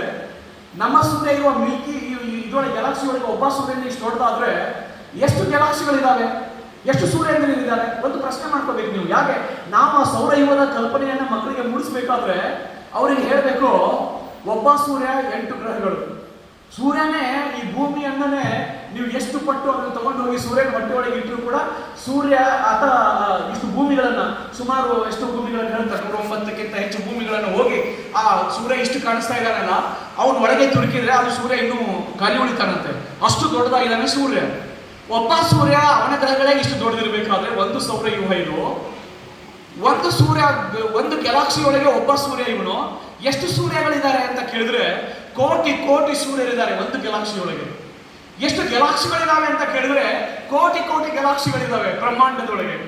ಹಾಗಿದ್ರೆ ಎಷ್ಟು ದೊಡ್ಡದಿರ್ಬೇಕು ಈ ವಿಶ್ವ ಅಂತ ಕೇಳಿದ್ರೆ ಬಸವಣ್ಣ ಹೇಳ್ತಾರಲ್ಲ, ಜಗದಗಲ ಮುಗಿಲಗಲ ಮಿಗೆಯಗಲ ನಿಮ್ಮಗಲ, ಕೆಳಗೆ ಹೋದಷ್ಟು ಇದೆ, ಮೇಲೆ ಹೋದಷ್ಟು ಇದೆ. ಆಮೇಲೆ ನೀವು ಎಷ್ಟು ದೊಡ್ಡದಾಗ್ತೀರಿ ಅದಷ್ಟು ದೊಡ್ಡದಿದೆ. ಅಪ್ರತಿಮ, ಯಾರ ಜೊತೆಗೆ ಅದನ್ನು ಹೋಲ್ಸಕ್ ಬರಂಗಿಲ್ಲ. ಅಗಮ್ಯ, ವಿ ಕಾಂಟ್, ಅಲ್ಲಿಂದ ಆ ಗ್ಯಾಲಾಕ್ಸಿಗೆ ಒಂದು ತುದಿಯಿಂದ ಇನ್ನೊಂದು ತುದಿಗೆ ನಾವು ಬರೋದಕ್ಕೆ ಇಟ್ ಈಸ್ ಇಂಪಾಸಿಬಲ್. ಎಲ್ಲಿ ನಾವು ರಾಕೆಟ್ ಸ್ಪೀಡ್ ನಲ್ಲಿ ಹೋದ್ರೂ ಕೂಡ ಈ ಗ್ಯಾಲಾಕ್ಸಿಯಿಂದ ಈ ತುದಿಯಿಂದ ಈ ತುದಿಗೆ ಮುಟ್ಟೋದಕ್ಕೆ ಸಾಧ್ಯನೇ ಇಲ್ಲ. ಎಷ್ಟು ವರ್ಷಗಳವರೆಗೆ ಪ್ರಯಾಣ ಮಾಡಿದ್ರೆ ನಾವು ಒಂದು ತುದಿಯಿಂದ ಇನ್ನೊಂದು ತುದಿಗೆ ಮುಟ್ತೇವೆ, ಇಟ್ ಸ್ಪೀಡ್ ಆಫ್ ರಾಕೆಟ್ ಒಳಗೆ ಹೋದ್ರೆ ಅಂತ ಒಂದು ಸಾರಿ ಅವರಿಗೆ ಕನ್ಸೆಪ್ಟ್ ಕೊಟ್ರೆ ಅವ್ರಿಗೆ ಅನಿಸ್ತದೆ, ಎಸ್ ಅಪ್ರತಿಮ, ಅಪ್ರಮಾಣ, ತೂಕ ಮಾಡಕ್ ಸಾಧ್ಯನಾ? ನೋ. ಇದನ್ನ ಅಗಮ್ಯ ಅಗೋಚರ, ಇಡೀ ವಿಶ್ವವನ್ನು ನೋಡಕ್ಕಾಗುತ್ತಾ ನಮಗೆ? ನೋ. ಅದಮ್ಯ, ಅಗೋಚರ, ಅಪ್ರಮಾಣ, ಅಪ್ರತಿಮ ಲಿಂಗವ್ಯ ಅಂತ ಅವ್ರೇನು ಹೀಗೆ ಒಂದಿಷ್ಟು ನಾವೇನಾದ್ರು ಮಾಡ್ಬೋದಾ ಅಂತ ಒಂದು ಸಾರಿ ಚಿಂತನೆ ಮಾಡ್ರಿ ಅಂತ, ಒಂದಿಷ್ಟು ಯೋಚನೆ ಮಾಡ್ರಿ ಅಂತ ನಿಮ್ಗೆ ಆ ಯೋಚನೆಗಳನ್ನ ಬಿಡ್ತಾ ಬಹಳ ಅದ್ಭುತವಾದ ನೆಲದೊಳಗೆ ನಾವೆಲ್ಲ ಬಂದು ನಿಂತ್ಕೊಂಡಿದ್ದೇವೆ. ಬಹಳ ಖುಷಿ ಆಗ್ತಾ ಇದೆ. ನೀವೆಲ್ಲ ಎಂತಹ ಒಂದಿಷ್ಟು ಆದರ್ಶಗಳಿರುವಂತ ಶಾಲೆಗಳಿಗೆ ತಾವುಗಳೆಲ್ಲ ಟೀಚ್ ಮಾಡ್ತಾ ಇದ್ದೀರಿ. ಇಲ್ಲಿ ಮಕ್ಕಳನ್ನ ಅಣಿಗೊಳಿಸಿ ಹೊರ ಜಗತ್ತಿಗೆ ಬಿಡ್ತಾ ಇದ್ದೀರಿ. ಒಂದಿಷ್ಟು ಮೌಲ್ಯಗಳನ್ನ ಬಿತ್ತುವ ಕಾರ್ಯ ಕೂಡ ಈ ಕೊಠಡಿಯ 4 ಗೋಡೆಗಳ ಮಧ್ಯದಲ್ಲಿ ಆಗ್ಬೇಕು ಅನ್ನುವಂಥ ಮಾತುಗಳನ್ನ ನಿಮ್ ಜೊತೆಗೆ ನಾನು ಹಂಚಿಕೊಳ್ತಾ, ಬಹಳ ಇವತ್ತು ನಾವೆಲ್ಲ ಬೈತಾ ಇರೋದು ನೋವಿನಿಂದ ಏನಾದ್ರು ಶಾಪ ಹಾಕ್ತಾ ಇದ್ರೆ ನಮ್ಮ ದೇಶದ ನಮ್ಮನ್ನು ಆಳುವ ನಾಯಕರುಗಳೆಲ್ಲ ನಮ್ಮನ್ನು ಯಾಕೆ ಹೀಗೆ ಲೂಟಿ ಮಾಡ್ತಾ ಇದ್ದಾರೆ, ಅವ್ರಿಗೇನು ಸ್ವಲ್ಪ ನಾವೇ ಟೀಚಿಂಗ್ ಮಾಡಿಲ್ವಾ ಅವರಿಗೆ? 2 ಲಕ್ಷ ಕೋಟಿ ಹಗರಣ ಆಗ್ತದೆ. ಆ 2 ಲಕ್ಷ ಕೋಟಿ ಹಗರಣ ಮಾಡಿದಂಥವ್ರು ಒಬ್ಬ IAS ಆಫೀಸರ್ ಆಗಿದ್ರು. ಒಬ್ಬ IAS ಆಫೀಸರ್ ಹೆಣ್ಣುಮಗಳಿದ್ರು. 2 ಲಕ್ಷ ಕೋಟಿ ಹಗರಣ ಆಗ್ತವೆ. ಎಷ್ಟು ಹಗರಣಗಳಾಗ್ತವೆ ನಡೀತವೆ ನಮ್ಗೆ ಗೊತ್ತಿದೆ. ಯಾಕೆ ಅವ್ರಿಗೆ ಯಾರು ನಾವು ಪಾಠ ಮಾಡಲಿಲ್ವಾ? ಅವ್ರಿಗೆ ನಾವು ಕೊಠಡಿಯ 4 ಗೋಡೆಗಳ ಮಧ್ಯದಲ್ಲಿ ಪ್ರಾಮಾಣಿಕತೆ ಬಗ್ಗೆ ಪಾಠ ಮಾಡಲೇ ಇಲ್ವಾ ಅಂತ ಒಂದು ಸಾರಿ ಚಿಂತನೆ ಮಾಡಿದ್ರೆ ನೀವೆಲ್ಲ ಪಾಠ ಮಾಡಬೇಕು. ನಾವು ಸರ್ ನೀವೇನು ಹೇಳ್ತೀರಿ ಸರ್, ನಾವು ಪಾಠ ಮಾಡ್ತಾನೆ ಇರ್ತೀವಿ, ಅವರಿಗೆ ಕೆಟ್ಟು ಹೋಗ್ತಾನೆ ಇರ್ತಾರೆ ಅಂತ ನೀವು ಬೇಜಾರು ಮಾಡ್ಕೊತೀರಾ. ಏನು ಹೇಳಿದ್ರೆ ಏನು ಪ್ರಯೋಜನ ಇಲ್ಲ ಸರ್. ಏನು ಕಲಿದೇ ಇರೋರೆಲ್ಲ ದೊಡ್ಡವರಾಗ್ತಾರೆ, ನಾವೆಲ್ಲ ಅವ್ರ ಹಿಂದೆ ಹೋಗಿ ಬಾಲಂಗುಚ್ಚಿಗಳಾಗ್ತವೆ. ಮತ ಪಡೆಯುವವರಿಗೆ ನಮಸ್ಕಾರ ಮಾಡ್ತಾರೆ, ಮತ ಪಡೆದಾದ್ಮೇಲೆ ಆಯ್ಕೆ ಆದಮೇಲೆ ನಾವು ಅವರಿಗೆ ನಮಸ್ಕಾರ ಮಾಡಬೇಕು ಸರ್, ಇಂಥ ಸ್ಥಿತಿ ಇದೆ ಅಂತ ನಾವೆಲ್ಲ ಹೇಳ್ತೇವೆ. ಬಟ್ ಟೀಚರ್ಸ್ ನಾವು ಯಾವತ್ತೂ ನಮ್ಮ ಹೋಪ್ಸ್ಗಳನ್ನ ಕಳ್ಕೋಬಾರ್ದು. ಪಣತಿ ಒಡೆದಿದೆ, ಬತ್ತಿ ಬಿದ್ದಿದೆ, ತೈಲ ಚೆಲ್ಲಿದೆ. ಪಣತಿ ಒಡೆದಿದೆ, ಬತ್ತಿ ಬಿದ್ದಿದೆ, ತೈಲ ಚೆಲ್ಲಿದೆ, ಆದರೂ ಹಣತೆ ಹಚ್ಚುವ ಕಾಯಕ ನಡೆದೇ ಇದೆ ಅಂತ. ಪಣತೆ ಹಚ್ಚಿ ದೀಪ ಹಚ್ಚಿಟ್ಟಿದ್ದೀವಿ, ಯಾರೋ ಬಂದು ದೀಪ ಹರಿಸ್ತಾರೆ, ಇನ್ನಾರೋ ಬಂದು ಆ ಪಣತಿಯನ್ನು ಹೊಡಿತಾರೆ, ಇನ್ನಾರೋ ಬಂದು ಆ ಬತ್ತಿಯನ್ನ ತೆಗೆದೊಗಿತಾರೆ. ಹಾಗಂತ ಹೇಳಿ ದೀಪ ಹಚ್ಚುವ ಕಾಯಕವನ್ನು ಬಿಡಬೇಕಾ? ನಾವು ಪಣತಿ ಒಡೆದಿದೆ, ಬತ್ತಿ ಬಿದ್ದಿದೆ, ತೈಲ ಚೆಲ್ಲಿದೆ, ಆದರೂ ಹಣತೆ ಹಚ್ಚುವ ಕಾಯಕ ನಡೆದೇ ಇದೆ. ಏನ್ ಬೇಕಾದರೂ ಆಗ್ಲಿ, ನಾನು ಮಾತ್ರ ಮಕ್ಕಳ ಎದೆಯೊಳಗೆ ಪ್ರಾಮಾಣಿಕತೆಯ ಚಿಂತನೆಗಳನ್ನು ಬಿತ್ತುವ ಕಾಯಕವನ್ನ ಮುನ್ನಡೆಸ್ಕೊಂಡು ಹೋಗ್ತಾನೆ ಇರ್ತೇನೆ. ನನ್ನದು ದೀಪ ಹಚ್ಚುವ ಕೆಲಸ, ಆ ಕೆಲಸವನ್ನು ನಾನು ಮಾಡ್ತೇನೆ ಅಂತ ವಿ ಟೀಚರ್ಸ್ ಮನಸ್ಸು ಮಾಡಿದ್ರೆ ಎಂತ ಅದ್ಭುತ ಮಕ್ಕಳನ್ನ ಸೃಷ್ಟಿ ಮಾಡಕ್ಕೆ ಸಾಧ್ಯ ಅನ್ನೋದನ್ನ ಈ ಸಂದರ್ಭದಲ್ಲಿ ನಿಮ್ ಜೊತೆಗೆ ಹಂಚಿಕೊಳ್ತಾ, ನಮಗೆ ಒಂದೇ ಒಂದು ಘಟನೆ. ಲಾಲ್ ಬಹದ್ದೂರ್ ಶಾಸ್ತ್ರಿಜಿ ಈ ದೇಶದ ಪ್ರಧಾನಮಂತ್ರಿ ಆಗಿದ್ರು. ಅವರು ಒಂದು ದಿವಸ ಸತ್ತು ಹೋಗ್ತಾರೆ. ಸತ್ತು ಹೋದಾಗ ಪೇಪರ್ನಲ್ಲಿ ಏನ್ ಸ್ಟೇಟ್ಮೆಂಟ್ ಬಂದಿತ್ತು ಗೊತ್ತಾ ಸರ್ ನಿಮಗೆ? ಕಾರಿನ ಸಾಲವನ್ನು ತೀರಿಸದೇ ಹೋದ ಪ್ರಧಾನಿ ಅಂತ ಬಂದಿತ್ತು. ಜರ್ಸಿ ಈ ದೇಶದ ಪ್ರಧಾನಮಂತ್ರಿಯೊಬ್ರು ಸಾಲ ಮಾಡಿ ಕಾರ್ ತಗೊಂಡಿದ್ರು. ಸಾಯುವವರೆಗೂ ಕೂಡ ಆ ಕಾರಿನ ಸಾಲವನ್ನು ತೀರಿಸಕ್ಕಾಗದೆ ಹಾಗೆ ಸತ್ತು ಹೋದ್ರು. ಪೇಪರ್ನಲ್ಲಿ ಸ್ಟೇಟ್ಮೆಂಟ್ ಕಾರಿನ ಸಾಲವನ್ನು ತೀರಿಸದೆ ಹೋದ ಪ್ರಧಾನಿ ಅಂತ ಬರ್ತದೆ. ಅಂದ್ರೆ ನಮ್ಮ ದೇಶದೊಳಗೆ ಇಂಥ ನಾಯಕರು ಹುಟ್ಟಿರ್ಲಿಲ್ವಾ? ಮಕ್ಕಳಿಗೆ ಕೊಡಿ ಸರ್, ಅವರೆಲ್ಲ ದೊಡ್ಡವರು, ಹಣ ಇದ್ದವರು ಮಾತ್ರ ದೊಡ್ಡವರು ಸರ್ ಅಲ್ಲ. ಏನಿತ್ತು ಅವರಲ್ಲಿ? ಅಕೌಂಟ್ಸ್ ಅಲ್ಲಿ 200 ರೂಪಾಯಿ ಹಣ ಇದೆ ಇರುವಂತ ಒಬ್ಬ ಪ್ರೈಮ್ ಮಿನಿಸ್ಟರ್ ದೇಶಕ್ಕೆ ಇರಲಿಲ್ವಾ? ಚೀನಾ ಜೊತೆಗೆ ಯುದ್ಧ ಮಾಡಿದಾಗ ಹಸಿವೆಯಿಂದ ನಾವೆಲ್ಲ ನಳ್ತಾ ಇರಬೇಕಾದ್ರೆ ಸೋಮವಾರಕ್ಕೆ ಒಂದು ದಿವಸ ಉಪವಾಸ ಮಾಡಿ ಅಂತ ಈ ಜಗತ್ತಿಗೆ ದೇಶಕ್ಕೆ ನಮ್ಮ ದೇಶಕ್ಕೆ ಕರೆ ಕೊಡ್ಲಿಲ್ವಾ? ಇವತ್ತಿಗೂ ನಾವು ಸೋಮವಾರ ದಿವಸ ಉಪವಾಸ ಮಾಡ್ತಾ ಇದ್ದೇವೆ. ಇದು ಯಾಕೆ ಅಂತ ಕೇಳಿದ್ರೆ, ಅವತ್ತು ಭಾರತದ 33 ಕೋಟಿ 40 ಕೋಟಿ ಜನತೆ ಹಸಿವಿನಿಂದ ನಳ್ತಾ ಇದ್ದಿದ್ರು. ಅದಕ್ಕೆ ಒಂದು ದಿನದ ಉಪವಾಸವನ್ನ ಮಾಡಿ ಅಂತ ಹೇಳಿ ಕರೆ ಕೊಟ್ಟರು. ಆ ಕಾರಣಕ್ಕಾಗಿ ಇವತ್ತಿಗೂ ಕೂಡ ಸೋಮವಾರದ ಉಪವಾಸವನ್ನ ಬಹಳ ಜನ ಮಾಡ್ತಾರೆ. ನಿಮ್ಗೆ ಗೊತ್ತಾ? ಅವರು ಪ್ರಧಾನಮಂತ್ರಿ ಆಗೋಕ್ಕಿಂತ ಮುಂಚೆ ಸಿದ್ದೇಶ್ವರಪ್ಪರು ಹೇಳ್ತಾ ಇದ್ರು, ಹೋಮ್ ಮಿನಿಸ್ಟರ್ ಆಗಿದ್ರಂತೆ. ಹೋಮ್ ಮಿನಿಸ್ಟರ್ ಆಗಿರುವಾಗ ಅವರ ಹೆಂಡತಿ ಲಲಿತಾ ಶಾಸ್ತ್ರಿ ಅವ್ರು ಮುಂದೆ ಬಂದು ಹೇಳ್ತಾರಂತೆ, ನಾವು I am home minister of India ಅಂತ. She just smiled at him and said, Home Minister of India himself has no home ಅಂತ ಅವ್ರ ಹೆಂಡತಿ. ಗೃಹವಿಲ್ಲದ ಗೃಹ ಮಂತ್ರಿಗಳು ನನ್ನ ಮನೆಯವರು ಅಂತ. Home minister of India himself has no home, ಗೃಹವಿಲ್ಲದ ಗೃಹ ಮಂತ್ರಿಗಳು ನನ್ನ ಮನೆಯವರು ಅಂತ ಹೇಳ್ತಾರೆ. ರೈಲ್ವೆ ಮಿನಿಸ್ಟರ್ ಆಗಿದ್ರು ಅವರು. ರೈಲ್ವೆ ಮಿನಿಸ್ಟರ್ ಆಗಿದ್ದಾಗ ಒಂದ್ಸಾರಿ ಪ್ಲಾಟ್ಫಾರ್ಮ್ ನಿಂದ ಬಾಗಿಲೊಳಗೆ ಹಾಕಿ ಹೋಗ್ತಿರ್ಬೇಕಾದ್ರೆ ಒಬ್ಬ ವ್ಯಕ್ತಿ ಬಂದು ಅವ್ರ ಕಾಲರ್ ಪಟ್ಟಿಯನ್ನು ಹಿಡ್ಕೊಂಡು, ಏನ್ ಮಾಡಿದ್ರಿ ನೀವು ನಮ್ಮ ದೇಶಕ್ಕೆ ಅಂತ ಕೇಳಿದ್ರಂತೆ. ಏನ್ ಮಾಡಿದ್ರಿ ನೀವು ನಮ್ಮ ದೇಶಕ್ಕೆ ಸ್ವಾತಂತ್ರ್ಯ ಬಂದ ಮೇಲೆ ಅಂತ ಕೇಳಿದ್ರೆ, ನೋಡಯ್ಯ, ಈ ದೇಶದ ಒಬ್ಬ ಮಂತ್ರಿಯನ್ನ ಕೊರಳಪಟ್ಟಿ ಹಿಡಿದು ಏನ್ ಮಾಡಿದ್ರಿ ಅಂತ ಕೇಳುವ ಹಕ್ಕನ್ನ ಕೊಟ್ಟಿದ್ದೀವಲ್ಲ ನಿಮಗೆ, ಅದಕ್ಕಿಂತ ಇನ್ನೇನು ಬೇಕು ಅಂತ ಅವರು ಆನ್ಸರ್ ಮಾಡ್ತಾರೆ ಅಂತ ಶಾಸ್ತ್ರೀಜಿ ಅವರಿಗೆ. ಪಾಕಿಸ್ತಾನ ಯುದ್ಧ ಘೋಷಣೆ ಮಾಡ್ತಾರೆ ಭಾರತದ ಮೇಲೆ. ಆಗ ಶಾಸ್ತ್ರೀಜಿ ಅವರು ಪ್ರಸಾದ ಮಾಡ್ತಿರ್ತಾರೆ. ಯಾರೋ ಬಂದು ಅವ್ರಿಗೆ ಹೇಳ್ತಾರೆ, ಪಾಕಿಸ್ತಾನ ನಮ್ಮ ಮೇಲೆ ಯುದ್ಧ ಘೋಷಣೆ ಮಾಡಿದೆ, ಅದಕ್ಕೆ ದಯವಿಟ್ಟು ಬರಬೇಕು ಅಂದಾಗ ಊಟ ಹಾಗೆ ಬಿಟ್ಟು ಸಂಪುಟ ಸಭೆಯನ್ನು ಕರೀತಾರೆ. ಕರೆದ್ಬಿಟ್ಟು ಕೇಳ್ತಾರೆ, ಯುದ್ಧ ಮಾಡ್ಬೇಕಾ ಬೇಡವಾ? ಆಗ ಎಲ್ಲರೂ ಹೇಳ್ತಾರೆ, ಬೇಡ ಸರ್. 1962ರ ಚೀನಾ ಯುದ್ಧದಲ್ಲಿ ನಾವು ಸೋತಿದ್ದೇವೆ. ನಮ್ಮ ಸೈನಿಕರ ಆತ್ಮಬಲ ಕುಗ್ಗಿ ಹೋಗಿದೆ. ನಮ್ಮ ಶಸ್ತ್ರಾಸ್ತ್ರಗಳೆಲ್ಲ ಖಾಲಿಯಾಗಿವೆ. ಈ ಸಂದರ್ಭದಲ್ಲಿ ಪಾಕಿಸ್ತಾನ ಜೊತೆಗೆ ಯುದ್ಧ ಮಾಡಿದ್ರೆ ಸೋತು ಹೋಗ್ತೇವೆ ಸರ್, ದಯವಿಟ್ಟು ಬೇಡ ಎಲ್ಲರೂ ಹೇಳಿದ್ರು. ಆದ್ರೆ ಅವ್ರ ಹೈಟ್ ಎಷ್ಟಿತ್ತು ಗೊತ್ತಾ ನಿಮಗೆ? ಶಾಸ್ತ್ರೀಯ ಹೈಟ್ ಇಷ್ಟೇ ಹೈಟ್. ಅವರು ಇಷ್ಟು ಪುಟ್ಟದಾದ ಎದೆಯೊಳಗೆ ಬೆಟ್ಟದಷ್ಟು ಆತ್ಮವಿಶ್ವಾಸ. ಅವ್ರು ಬಂದು ಕೆಳಗೆ ಪತ್ರಕರ್ತರೆಲ್ಲ ನಿಂತ್ಕೊಂಡಿದ್ದಾರೆ. ಅವರಿಗೆ ಕೇಳ್ತಾರೆ, ಯುದ್ಧ ಘೋಷಣೆ ಆಗಿದೆ, ನೀವೇನ್ ಹೇಳ್ಬೇಕು ಅಂತ ಮಾಡಿದಿರಿ ಅಂತ ಅಂತ ಕೇಳಿದ್ರೆ ಅವ್ರು ಹೇಳ್ತಾರೆ, ಶತ್ರು ರಾಷ್ಟ್ರ ಯುದ್ಧ ಪಂಥಾಹನವನ್ನು ನಮಗೆ ನೀಡಿದೆ. ಆ ಯುದ್ಧ ಪಂಥಾಹನವನ್ನು ನಾವು ಸ್ವೀಕರಿಸಿದ್ದೇವೆ. ಇನ್ನರ್ಧ ಗಂಟೆಯಲ್ಲಿ ಭಾರತದ ಯುದ್ಧ ವಿಮಾನಗಳು ನವದ ಎತ್ತರಕ್ಕೆ ಚಿಮ್ಮಲಿವೆ. ಅವರಿಗೆ ತಕ್ಕುದಾದ ಉತ್ತರವನ್ನು ಕೊಡ್ತೇವೆ ಅಂತ ಹೇಳಿ ಈ ದೇಶದ ಪ್ರಧಾನಮಂತ್ರಿಯೊಬ್ಬರು ಯುದ್ಧ ನಡೆದ ಆರಂಭವಾಗಿರುವ ಅರ್ಧ ಗಂಟೆಯೊಳಗೆ ಆ ರಣರಂಗಕ್ಕೆ ಹೋಗಿ ನಮ್ಮ ಸೈನಿಕರ ಜೊತೆಗೆ ನಿಂತುಕೊಂಡು ಅವರ ಆತ್ಮಬಲವನ್ನ ನೂರ್ಮಡಿಗೊಳಿಸಿ ಹೋರಾಟ ಮಾಡುವ ಹಾಗೆ ಮಾಡಿ, ಮತ್ತೊಂದು ಸರಿ ನಮ್ಮ ಸೈನಿಕರ ಆತ್ಮಬಲ ಕುಗ್ಗಿತ್ತು. ಶಸ್ತ್ರಗಳು ನಮ್ಮಲ್ಲಿ ಇರಲಿಲ್ಲ ಅಂತ ಸಂದರ್ಭದಲ್ಲಿಯೂ ಕೂಡ ಸೈನಿಕರನ್ನ ಹುರಿದುಂಬಿಸಿ ಪಾಕಿಸ್ತಾನದ ಸೊಕ್ಕಡಗಿಸಿ ಮತ್ತೊಮ್ಮೆ ಭಾರತದ ದಿಗ್ವಿಜಯವನ್ನ ಸಾರಿದಂತ ಒಬ್ಬ ಪ್ರೈಮ್ ಮಿನಿಸ್ಟರ್ ಈ ದೇಶಕ್ಕೆ ಇದ್ರು. ಅವರ ಅಕೌಂಟ್ ಅಲ್ಲಿ 214 ರೂಪಾಯಿ ಇತ್ತು. ಸಾಯವರಿಗೆ ಒಂದು ಸ್ವಂತ ಕಾರಣ ಮಾಡಕ್ ಆಗಲಿಲ್ಲ ಅಂತ ಮಕ್ಕಳಿಗೆ ಹೇಳಿದ್ರೆ ಅವರಿಗೆ ಒಂದು 4-6 ಮಕ್ಕಳಿಗಾದ್ರೂ ಅನಿಸಿತ್ತು, ನನಗೆ ಹಣ ಬೇಕಿಲ್ಲ, ನನಗೆ ತುಂಬಾ ದುಡ್ಡು ಬೇಕಿಲ್ಲ, ನನಗೆ ಶಾಸ್ತ್ರೀಜಿ ಇವತ್ತು ಹಣವಿಲ್ಲದೆ ಹೋಗಿದ್ರು ಕೂಡ ಇವತ್ತು ಅವ್ರ ಹೆಸರನ್ನ ಹೇಳ್ತಾ ಇದ್ದೀವಲ್ವಾ, ಹೇಗೆ ಬದುಕಬೇಕು ಅಂತ ಹೇಳಿ ಒಂದ್ಸಲ ಹೇಳಿ. ಲೋಕದಾಗ ಇರೋ ತನಕ ಬೇಕಾಗಿ ಇರಬೇಕಾ, ಲೋಕದಾಗ ಇರೋ ತನಕ ಬೇಕಾಗಿ ಇರಬೇಕಾ, ಸಾಕಾಗಿ ಶಿವನ ಸದರಿಗೆ ಹೋಗಾಗ ಮಂದಿ ಬರ್ತಾರೋ ಕಳಿಸಾಕ, ಲೋಕದಾಗ ಇರೋ ತನಕ ಬೇಕಾಗಿ ಇರಬೇಕಾ. ಹೇಗೆ ಬದುಕಬೇಕು ಅಂತ ಜನಪದರು ಹೇಳ್ತಾರೆ. ಹೇಗೆ ಬದುಕಬೇಕು ಅಂತಂದ್ರೆ, ನಾವು ಬಿಟ್ಟು ಹೋಗುವಾಗ ಈ ಜಗತ್ತನ್ನ ಇಡೀ ಜಗತ್ತಿನ ಜನ ಎಲ್ಲ ಬಂದು ನನ್ನ ಕಳಿಸ್ಕೊಡಕ್ ಬರಬೇಕು, ಪ್ರೀತಿಯಿಂದ ಕಳಿಸ್ಕೊಡಕ್ ಬರಬೇಕು, ಹಾಗೆ ಬದುಕಬೇಕು ಅಂತ ಹೇಳ್ತಾರಲ್ಲ, ಹಾಗೆ ಬದುಕಿದವರು ಶಾಸ್ತ್ರೀಜಿಯವರು.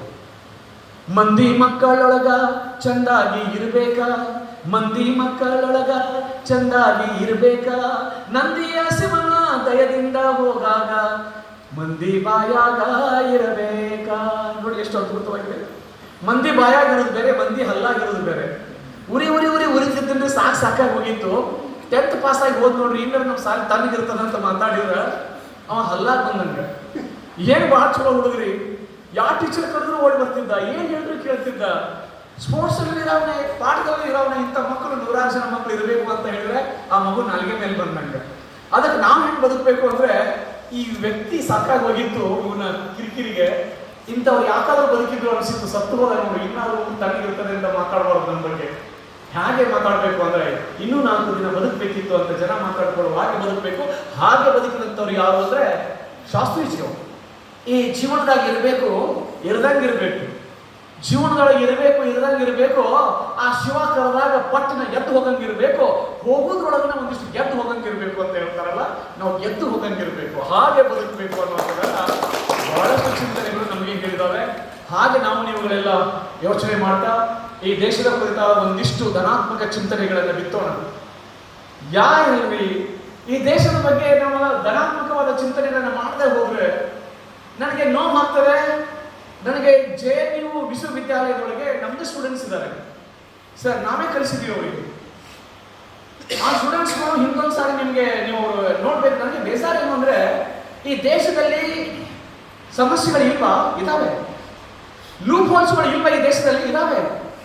ನಾವೇನು ದೊಡ್ಡ ಭಾರಿ ಉದಾರ ಚರಿತ್ರ ನಾವೆಲ್ಲ ಈ ದೇಶದಲ್ಲಿ ಇರುವವರೆಲ್ಲ ಇಲ್ಲ. ಈ ದೇಶದಲ್ಲಿ ಅಸ್ಪೃಶ್ಯತೆ ಇಲ್ವಾ? ಜಾತೀಯತೆ ಇಲ್ವಾ? ನಾವೆಲ್ಲ ತುಂಬಾ ದೊಡ್ಡದಾಗಿ ಮಾತಾಡ್ತೇವೆ. ನಮ್ಮನ ಜೊತೆಗೆ ಹುಟ್ಟಿರುವಂತಹ ಜನರನ್ನ ಕೇರಿ ಆಚೆಗೆ ಇಟ್ಟಿದ್ದೇವೆ. ಅವರನ್ನ ಕ್ರಿಮಿಕೀಟಗಳಿಗೆ ಕೊಡದೆ, ಅವರಿಗೆ ಕೊಡುವಂತ ಒಬ್ಬ ನಾಯಿಗೆ ಕೊಡುವ ಗೌರವವನ್ನು ಅವರಿಗೆ ಕೊಡದೆ ನಾವು ಬದುಕ್ತಾ ಇದ್ದೇವೆ. ಹಾಗೆ ಬದುಕುವುದು ಇದೇನು ಚಂದನ ಅಂತ ನಾವು ಕರಿತೇವೆ. ಅದನ್ನ ನೆನ್ಪಿಟ್ಕೊಳ್ಳಿ, ಈ ದೇಶದೊಳಗೆ ತುಂಬಾ ತಪ್ಪುಗಳಿದಾವೆ. ಹಾಗಂತ ಹೇಳಿ ಎಲ್ಲೋ ನಿಂತ್ಕೊಂಡು ಕಾಕ್ರೋಚನ್ನು ಸೃಷ್ಟಿ ಮಾಡಿಕೊಂಡು, ಜೊಂಡಗ ಸೃಷ್ಟಿ ಮಾಡಿಕೊಂಡು ದೇಶದ ಮೇಲೆ ಅಟ್ಯಾಕ್ ಮಾಡುವಂತ ಒಂದಿಷ್ಟು ಚಿಂತನೆಗಳು ಇರ್ತಾ ಇದ್ದಾವೆ. ಅಲ್ಲಿ JNU ನಿಂತ್ಕೊಂಡು ಭಾರತ ಮಾತೆಗೆ ಅವರು ಜೈಕಾರ ಹಾಕೋದು ಬೇಕಾಗಿಲ್ಲ, ಧಿಕ್ಕಾರ ಹಾಕಬಾರ್ದಲ್ವ? ನನಗೆ ನೋವು ಆಗ್ತದೆ. ಭಾರತ ದೇಶಕ್ಕೆ ಧಿಕ್ಕಾರ ಕೂಗ್ತಾರೆ, ನಮ್ಮ ಶತ್ರು ರಾಷ್ಟ್ರಕ್ಕೆ ಜೈಕಾರ ಕೂಗ್ತಾರೆ. ನನಗೆ ಬೇಸರ ಆಗೋದೇನು ಅಂದ್ರೆ, ನಿಮ್ಮ ವೈಚಾರಿಕತೆ ತುಂಬಾ ಎತ್ತರಕ್ಕೆ ಇರಬೇಕು. ನೀವು ಅದ್ಭುತವಾದ ವಿಚಾರ ಕ್ರಾಂತಿಯನ್ನೇ ಮಾಡಬೇಕು. ಈ ದೇಶದೊಳಗೆ ಏನು ಅವ್ಯವಸ್ಥೆ ಇದೆಯಲ್ಲ ಅದು ಸರಿಯಾಗಬೇಕು. ಹಾಗಂತ ಹೇಳಿ ಈ ದೇಶಕ್ಕೆ ಧಿಕ್ಕಾರ ಕೂಗುವಂತಹ ಸ್ಟೂಡೆಂಟ್ಸ್ಗಳನ್ನ ಯಾಕೆ ನಿರ್ಮಾಣ ಮಾಡಿದ್ದೀವಿ? ಯಾಕೆ ನಿರ್ಮಾಣ ಆಗ್ತಾ ಇದ್ದಾರೆ? ಯಾರು ಅವರನ್ನ ನಿರ್ಮಾಣ ಮಾಡ್ತಾ ಇದ್ದಾರೆ? ಯಾರು ಈ ದೇಶದ ನೆಲವನ್ನ ನನ್ನವನ್ನ ತಿಂದು ಈ ನೀರು ಕುಡಿದು ಇಲ್ಲಿಯೇ ಕೊಟ್ಟಿರುವ ಶಿಕ್ಷಕರ ಅದ್ಭುತವಾದ ಚಿಂತನೆಗಳನ್ನ ಉಂಡು ಬೆಳೆದಂತ ನಾವುಗಳೇ ಹೋಗಿ ಈ ದೇಶಕ್ಕೆ ಧಿಕ್ಕಾರ ಕೂಗಿದ್ರೆ ಈ ದೇಶವನ್ನು ಉಳಿಸೋರು ಯಾರು? ವಿವೇಕಾನಂದ ಹೇಳ್ತಾರೆ, ಕೋಟ್ಯಂತರ ವರ್ಷಗಳಿಂದ ಈ ಸನಾತನ ಸಂಸ್ಕೃತಿ ಎನ್ನುವ ಹಡಗ ಇದೆಯಲ್ಲ, ಕೋಟ್ಯಂತರ ಜೀವಿಗಳನ್ನ ಭವಸಮುದ್ರದಿಂದ ದಾಟಿಸುತ್ತಲೇ ಬಂದಿದೆ. ದುರ್ದೈವಶಾತ್ ನಮ್ಮ ಅಚಾತುರದಿಂದಲೋ ನಮ್ಮ ಅಜ್ಞಾನದಿಂದಲೋ ಅದಕ್ಕೊಂದು ರಂಧ್ರ ಬಿದ್ದಿದೆ.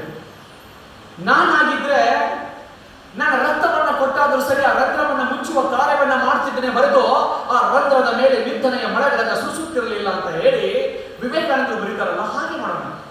ತಪ್ಪುಗಳಿದ್ದಾವೆ, ಆ ತಪ್ಪುಗಳನ್ನು ಹೇಗೆ ಸರಿಪಡಿಸ್ಕೋಬೇಕು ಅಂತ ಯೋಚನೆ ಮಾಡಬೇಕೆ ಹೊರತು ಅದಕ್ಕಾಗಿ ಇಡೀ ದೇಶವನ್ನೇ ಧಿಕ್ಕಾರ ಕೂಗುವಂತ ಮನಸ್ಥಿತಿ ಇದೆಯಲ್ಲ, ಅದನ್ನು ನಿರ್ಮಾಣ ಮಾಡ್ತಾ ಇರುವಂತವರು ತುಂಬಾ ಬುದ್ಧಿವಂತರೇ ಮಾಡ್ತಾ ಇರುವಂತದ್ದು. ಕಾಕುಚನ ಸೃಷ್ಟಿ ಮಾಡಿದಂಥವ್ರು ತುಂಬಾ ಬುದ್ಧಿವಂತರೇ. ಹಾಗಿದ್ರೆ ಅಂಥದ್ದು ಬೇಡ ನಮಗೆ. ಒಂದಿಷ್ಟು ಮಕ್ಕಳ ಎಲೆ ಒಳಗೆ ಸಕಾರಾತ್ಮಕ ಚಿಂತನೆಗಳು, ದೇಶದ ಬಗ್ಗೆ ಒಂದಿಷ್ಟು ಒಳ್ಳೆಯ ಚಿಂತನೆಗಳನ್ನು ಬಿತ್ತುವುದರ ಮೂಲಕವಾಗಿ ನಾವೆಲ್ಲ ಇಂತಹ ದೇಶವನ್ನ ಕಟ್ಟುವಂತ ಮಕ್ಕಳನ್ನ ಸೃಷ್ಟಿ ಮಾಡುವ ಕಾರ್ಯದಲ್ಲಿ ನಮ್ಮನ್ನು ನಾವು ತೊಡಗಿಸಬೇಕು ಅನ್ನುವಂಥ ಮಾತುಗಳನ್ನ ಈ ಸಂದರ್ಭದಲ್ಲಿ ನಾನು ಹೇಳ್ತಾ, ಬಹಳಷ್ಟು ಚಿಂತನೆಗಳಿದ್ದಾವೆ. ನನಗೆ ಇವತ್ತು ಅದೇನೋ ಗೊತ್ತಿಲ್ಲ, ನೀವು ಆಲಿಸುವ ನಿಮ್ಮ ಏನಿದೆಯಲ್ಲ, ನೀವು ಕೇಳ್ತಾ ಇದ್ದೀರಲ್ಲ, ಆ ಕಾರಣಕ್ಕಾಗಿಯೋ ನನಗೆ ಗೊತ್ತಿಲ್ಲ, ನನಗೆ ಮಾತಾಡಬೇಕು ಅಂತ ಹೆಚ್ಚು ಅನಿಸ್ತು. ಇವತ್ತು ತುಂಬಾ ಮಾತಾಡಬೇಕು ಅಂತ ಅನಿಸ್ತು. ಯಾಕೆ ಅಂದ್ರೆ ಒಬ್ಬ ಟೀಚರ್ಸ್ಗೆ ಆಲಿಸುವ ಸಂಸ್ಕೃತಿ ಇಲ್ಲದೆ ಹೋದ್ರೆ ಅವ್ರು ಕಲಿಸೋದಕ್ಕೆ ಸಾಧ್ಯನೇ ಇಲ್ಲ. ಸಲ್ಮಾನ್ ಸರ್, ನೀವೆಲ್ಲ ನೋಡಿದ್ರಿ, ಯಾರು ನಾವು ಅದನ್ನು ಕೇಳೋದಕ್ಕೆ ಶುರು ಮಾಡ್ತೀವಿ, ನಾವೆಲ್ಲ ಪ್ರವಚನ ನಡೀತಾ ಇರ್ತದೆ, ಸರ್ ಅದು ನನ್ನಪ್ಪ ಅವ್ರ ಬಿಸ್ನೆಸ್ ಅಂತ ಹೇಳಿ ನಾವು ಬೇರೆ ಕಡೆ ಕೂತ್ಕೋತೇವೆ. ಯೂತ್ಸ್ಗಳಿಗೆಲ್ಲ ಹೋಗೋವಲ್ಲಿ ಏನೋ ಒಳ್ಳೆ ಅದ್ಭುತವಾದ ಸ್ವಾಮೀಜಿ ಅವ್ರು ಏನೋ ಹೇಳ್ತಾ ಇದ್ದಾರೆ ಅಂತ ಕೇಳಿದ್ರೆ ಅಲ್ಲಿ ಹೋಗಕ್ಕೆ ಆಗಲ್ಲ ಸರ್ ಅಂತ ಹೇಳಿ ಅವ್ರು ಇನ್ಯಾವುದೋ ಆದ್ಯತೆಯನ್ನು ಮಾಡಿಕೊಂಡು ಅಲ್ಲಿ ಒಂದು ನನಗೆ ತಾಳಿಕೋಟೆನಲ್ಲಿ ಸರ್ ಅಲ್ಲಿ ಒಂದು ಗಾರ್ಡನ್ ಇದೆ, ಆ ಗಾರ್ಡನ್ನಲ್ಲಿ ನಾವು ಕೂಡೋದಕ್ಕೆ ಬೆಂಚ್ ಹಾಕಿದ್ದೀವಿ. ಆ ಬೆಂಚ್ ಹಾಕಿದ್ರೆ 4 ಬೆಂಚುಗಳನ್ನ ಹೀಗೆ ಜೋಡಿಸ್ಕೊಂಡು ಸ್ಟೂಡೆಂಟ್ಸ್ಗಳು ಕುತ್ಕೊಂಡು ಅಲ್ಲಿ ರೌಂಡ್ ಆಗಿ ಕುತ್ಕೊಂಡು ಪಬ್ಜಿಯನ್ನು ಆಡ್ತಾ ಇದ್ರು, ರನ್ನಿಂಗ್ ಗೇಮ್ಸ್ಗಳನ್ನ ಆಡ್ತಾ ಇದ್ರು. ಆಮೇಲೆ ಬೈಕ್ ತಗೊಂಡು ಬಂದು ನಮ್ಮ ಗೇಟ್ ಹಾಕಿದ್ದೇವೆ ನಾವೆಲ್ಲ, ಆ ಗೇಟಿಗೆ ಬಂದು ಬೈಕ್ನಿಂದ ಕುದಿಸ್ಬಿಡ್ತಿದ್ರು, ಅದು ಡೈರೆಕ್ಟ್ ಆಗಿ ಓಪನ್ ಆಗಬೇಕು ಅಂತ ಮನಸ್ಥಿತಿ ಇರುವಂತಹ ವಿಧ್ವಂಸಕ ಮನಸ್ಥಿತಿಯ ಮಕ್ಕಳ ಸೃಷ್ಟಿ ಯಾಕೆ ಆಗ್ತಾ ಇದೆ? ಯಾಕೆ ಮಕ್ಕಳು ಹೀಗಾಗ್ತಾ ಇದ್ದಾರೆ? ಒಂದು ಸಾರಿ ನಾವೆಲ್ಲ ಚಿಂತನೆ ಮಾಡಬೇಕಾಗಿದೆ. ಬಿತ್ತುವಾಗ ಬೇವಿನ ಬೀಜವನ್ನ ಬಿತ್ತಿ ಮಾವಿನ ಹಣ್ಣು ಕೂಡ ದೇವರೇ ಆದರೆ ಸಿಗೋದಕ್ಕೆ ಸಾಧ್ಯ ಇಲ್ಲ. ಬಿತ್ತುವಾಗ ಒಂದಿಷ್ಟು ಸಚ್ಚಿಂತನೆಗಳನ್ನು ಮಕ್ಕಳ ಇದರೊಳಗೆ ಬಿತ್ತಿದ್ರೆ ಎಂಥ ಸತ್ಫಲವನ್ನೇ ನಾವು ಪಡೆಯೋದಕ್ಕೆ ಸಾಧ್ಯತೆ ಇದೆ ಅನ್ನುವಂಥ ಚಿಂತನೆಗಳನ್ನ ಈ ಸಂದರ್ಭದಲ್ಲಿ ಮಾಡ್ತಾ ಸಾಕಷ್ಟು ಮಾತನಾಡಿದೆ. ಇನ್ನು ಕ್ರಿಯೇಟಿವ್ ಥಿಂಕಿಂಗ್ ಬಗ್ಗೆ ನಿಮಗೆ ಸಾಕಷ್ಟು ಉದಾಹರಣೆಗಳು ನಿಮ್ಮನ್ನು ಹುಡುಕ್ತಾ ಹೋಗ್ರಿ. ನಾವು ನಿಮಗೆಲ್ಲ ಹೇಳಿದ್ದೀನಿ ಯಾಕೆ, ಏನು, ಹೇಗೆ ಅನ್ನುವ ಚಿಂತನೆಗಳು ಮಕ್ಕಳನ್ನ ಕಾಡಲಿ. ಆ ಮಕ್ಕಳಿಗೆ ಕೇವಲ ಒಂದಿಷ್ಟು ಸೈನ್ಸ್ನ ಬಗ್ಗೆ, ಮ್ಯಾಥ್ಸ್ ಬಗ್ಗೆ ಆಸಕ್ತಿ ಇರೋದಲ್ಲ, ಆ ಮಕ್ಕಳಿಗೆ ಈ ದೇಶದ ವ್ಯವಸ್ಥೆಯ ಬಗ್ಗೆ ಅವರಿಗೆ ಅರಿವಿರಲಿ. ಬಸವಾದಿ ಶರಣರ ಚಿಂತನೆಗಳು ಅವರ ತಲೆಯೊಳಗೆ ಇರಲಿ. ಬುದ್ಧ, ಬಸವ, ಗಾಂಧೀಜಿ, ಅಂಬೇಡ್ಕರ್ ಅಂತಹ ಅದ್ಭುತ ವ್ಯಕ್ತಿಗಳು. ಅಂಬೇಡ್ಕರ್ ಬಗ್ಗೆ ನೀವೆಲ್ಲ ಹೇಳುವಾಗ ನಾವೆಲ್ಲ ಏನ್ ಮಾಡ್ತೀವಿ, ಬೈತೀವಿ ಸರ್. ಅವ್ರು ಏನಂತ ಬೈತೀವಿ ಹೇಳ್ರಿ? ನೋ ಸರ್, ಅಂಬೇಡ್ಕರ್ ಬಗ್ಗೆ ಹೇಳಬೇಡಿ, ಅವರು ಮೀಸಲಾತಿ ಕೊಟ್ಟುಬಿಟ್ಟು ನಮ್ಮ ನೌಕರಿಯನ್ನು ಕಿತ್ಕೊಂಡು ಬಿಡೋ ಹಾಗೆ ಮಾಡಿದ್ರು ಅಂತ ಅಂಬೇಡ್ಕರ್ ಅನ್ನು ಬೈತೀವಿ ನಾವೆಲ್ಲ. ನೀವು ಯೋಚನೆ ಮಾಡಿ ಒಂದ್ಸಾರಿ, ಏನು ನಾವು ಅಂಬೇಡ್ಕರ್ ಹೇಗೆ ಸ್ವೀಕರಿಸ್ತಾ ಇದ್ದೀವಿ ಅಂದ್ರೆ, ಇಲ್ಲ ಸರ್ ಅವರು ಮೀಸಲಾತಿ ಕೊಟ್ಬಿಟ್ಟು ಸಂವಿಧಾನದಲ್ಲಿ ಕೊಟ್ಬಿಟ್ಟು ನಮಗೆ ಸಿಗುವ ಅವಕಾಶಗಳನ್ನ ಕಿತ್ತಾಕೊಂಡ್ರು ಅಂತ ಒಂದಿಷ್ಟು ಕೋಪ ಇದೆ. ಅವ್ರು ಏನ್ ಮಾಡ್ಬೇಕಾಗಿತ್ತು, ಮನೆಯೊಳಗೆ ಅಶಕ್ತ ಮಗುನು ಇದ್ದಾನೆ, ಸಶಕ್ತ ಮಕ್ಕಳು ಇದ್ದಾವೆ. ಹಾಲು ಕೊಡುವಾಗ ಅಮ್ಮ ಅವನಿಗೆ ಹೆಚ್ಚು ಹಾಲು ಕೊಡ್ತಾಳೆ, ನನಗೆ ಕಡಿಮೆ ಹಾಲು ಕೊಡ್ತಾಳೆ. ಇಬ್ಬರಿಗೂ ಸಮ ಹಾಲು ಕೊಡಬೇಕು ಅಂತ ಮಗ ಜಗಳ ತೆಗೆದ್ರೆ ತಾಯಿ ಏನ್ ಮಾಡಬೇಕು? ಯಾವ ಮಗು ಅಶಕ್ತ ಇದೆ ಅವನಿಗೆ ಹೆಚ್ಚಿಗೆ ಉಳಿಸ್ಬೇಕು ಅಂತ ಅವರಿಗೆ ಅವಕಾಶವನ್ನು ಕೊಡ್ತಾರೆ ಅಲ್ವಾ? ಹಾಗೆ ಅವ್ರು ಕೊಟ್ಟರು, 10 ವರ್ಷಕ್ಕೆ ಕೊಟ್ಟರು. ಅದನ್ನ ಮುಂದುವರ್ಸ್ಕೊಂಡು ಬರ್ತಾ ಇರೋರು ಯಾರು? ಅವರಿಗೆ ಕೊಡುವಾಗ ಉದ್ದೇಶ ಏನಿತ್ತು ಅಂದ್ರೆ, ಈ ಅಶಕ್ತರು ಸಬಲರಾಗಬೇಕು, ಯಾರಿಗೆ ಶಕ್ತಿ ಇಲ್ವೋ ಅವ್ರಿಗೂ ಶಕ್ತಿ ಬರಬೇಕು ಅಂತ ಅವ್ರು ಕೊಟ್ಟರು. ಆದ್ರೆ ಈಗ ಮುಂದುವರ್ಸ್ಕೊಂಡು ಹೋಗ್ತಾ ಇರೋದು ನಮ್ಮ ರಾಜಕೀಯ ಪಕ್ಷಗಳು ಅವರವರ ಅನುಕೂಲಕ್ಕೆ, ಲಾಭಕ್ಕೆ ಅದನ್ನು ಮುಂದುವರ್ಸ್ಕೊಂಡು ಹೋಗ್ತಾ ಇದ್ರೆ, ನಾನು ಸಂವಿಧಾನವನ್ನು ರಚನೆ ಮಾಡಿದ್ದೇನೆ, ಅದರದ್ದು ಏನೂ ತಪ್ಪಿಲ್ಲ, ಅದು ತಪ್ಪು ಅಂತ ನೀವು ಹೇಳಿದ್ರೆ ಅದನ್ನು ಹರಿದು ಹಾಕೋದ್ರಲ್ಲಿ ನಾನೇ ಮೊದಲಿಗಾಗಿರ್ತೇನೆ. ಆದ್ರೆ ಅದು ತಪ್ಪಲ್ಲ, ಅದನ್ನು ಯಾರು ಬಳಸ್ತಾ ಇದ್ದಾರಲ್ಲ ಅವ್ರು ತಪ್ಪಾಗಿರ್ತದೆ ಹೊರತು ಸಂವಿಧಾನದ ತಪ್ಪಾಗಿರಲ್ಲ ಅಂತ ಹೇಳಿ ಅವ್ರು ಹೇಳಿದ್ರು. ಒಬ್ಬ ಸ್ಕಾಲರ್ಶಿಪ್ ಅನ್ನ ಪಡ್ಕೊಂಡು ಹೋಗಿ ಕೊಲಂಬಿಯಾ ವಿಶ್ವವಿದ್ಯಾಲಯದಲ್ಲಿ ಓದಿ ಅಲ್ಲಿ PhD ಪಡ್ಕೊಂಡು ಅಲ್ಲಿಂದ ಲಂಡನ್ ಸ್ಕೂಲ್ ಆಫ್ ಎಕನಾಮಿಕ್ಸ್ಗೆ ಹೋಗಿ ಅಲ್ಲಿ ಒಂದು PhD ಮಾಡಿಕೊಂಡು ಅಲ್ಲೊಂದು ವಕೀಲಿಕೆ ಬ್ಯಾರಿಸ್ಟರ್ ಪದವಿಯನ್ನು ಪಡ್ಕೊಂಡು ಭಾರತಕ್ಕೆ ಬಂದು ಸಂವಿಧಾನ ರಚನೆ ಮಾಡಿದ ಮೇಲೆ ಆ ಕೊಲಂಬಿಯಾ ವಿಶ್ವವಿದ್ಯಾಲಯದಲ್ಲಿ ಅವರನ್ನು ಮತ್ತೆ ಕರೆಸಿ ಒಂದು ಸಾರಿ ಅವರಿಗೆ ಡಾಕ್ಟರೇಟ್ ಅನ್ನು ಕೊಟ್ಟಿದ್ರು, ಈ ಸಾರಿ ಗೌರವ ಡಾಕ್ಟರೇಟ್ ಅನ್ನು ಕೊಡ್ತಾರೆ. ಅವರ ಪುತ್ಥಳಿಯನ್ನು ಮಾಡಿ ಕೊಲಂಬಿಯಾ ವಿಶ್ವವಿದ್ಯಾಲಯದಲ್ಲಿ ನಿಲ್ಲಿಸ್ತಾರೆ. ಅತಿ ಹೆಚ್ಚು ಪುಸ್ತಕಗಳನ್ನ ಕೊಲಂಬಿಯಾ ವಿಶ್ವವಿದ್ಯಾಲಯದಲ್ಲಿ ಬರೋ ಮಾಡಿಕೊಂಡು ಓದಿದಂತ ರೆಕಾರ್ಡ್ ಯಾರ ಹೆಸರಲ್ಲಿದೆ ಅಂತ ನೀವು ಕೇಳಿದ್ರೆ ಅದು ಇನ್ನೂ ಅಂಬೇಡ್ಕರ್ ಅವರ ಹೆಸರಲ್ಲಿದೆ. ಓದುವ ಹುಚ್ಚಿತ್ತಲ್ಲ. ಅವರ ಮನೆಯೊಳಗೆ ರಾಜಗ್ರಹ ಅವರು ಸತ್ತು ಹೋದಾಗ ಅವರ ಮನೆ ತುಂಬ 50,000 ಪುಸ್ತಕಗಳ ಸಂಗ್ರಹ ಇತ್ತಲ್ಲ.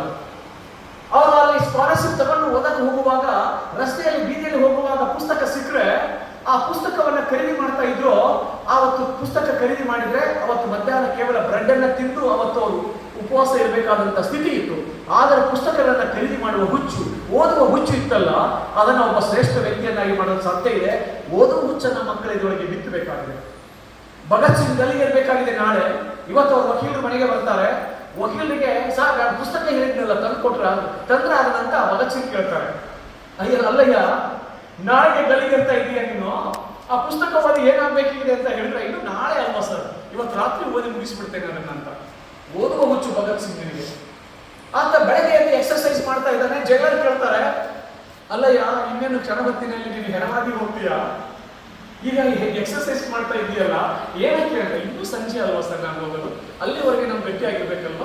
ಅದಕ್ಕೆ ಎಂತ ಅದ್ಭುತವಾದ ಓದುವ ಹುಚ್ಚು, ಏನು ದೇಶ ಪ್ರೇಮ.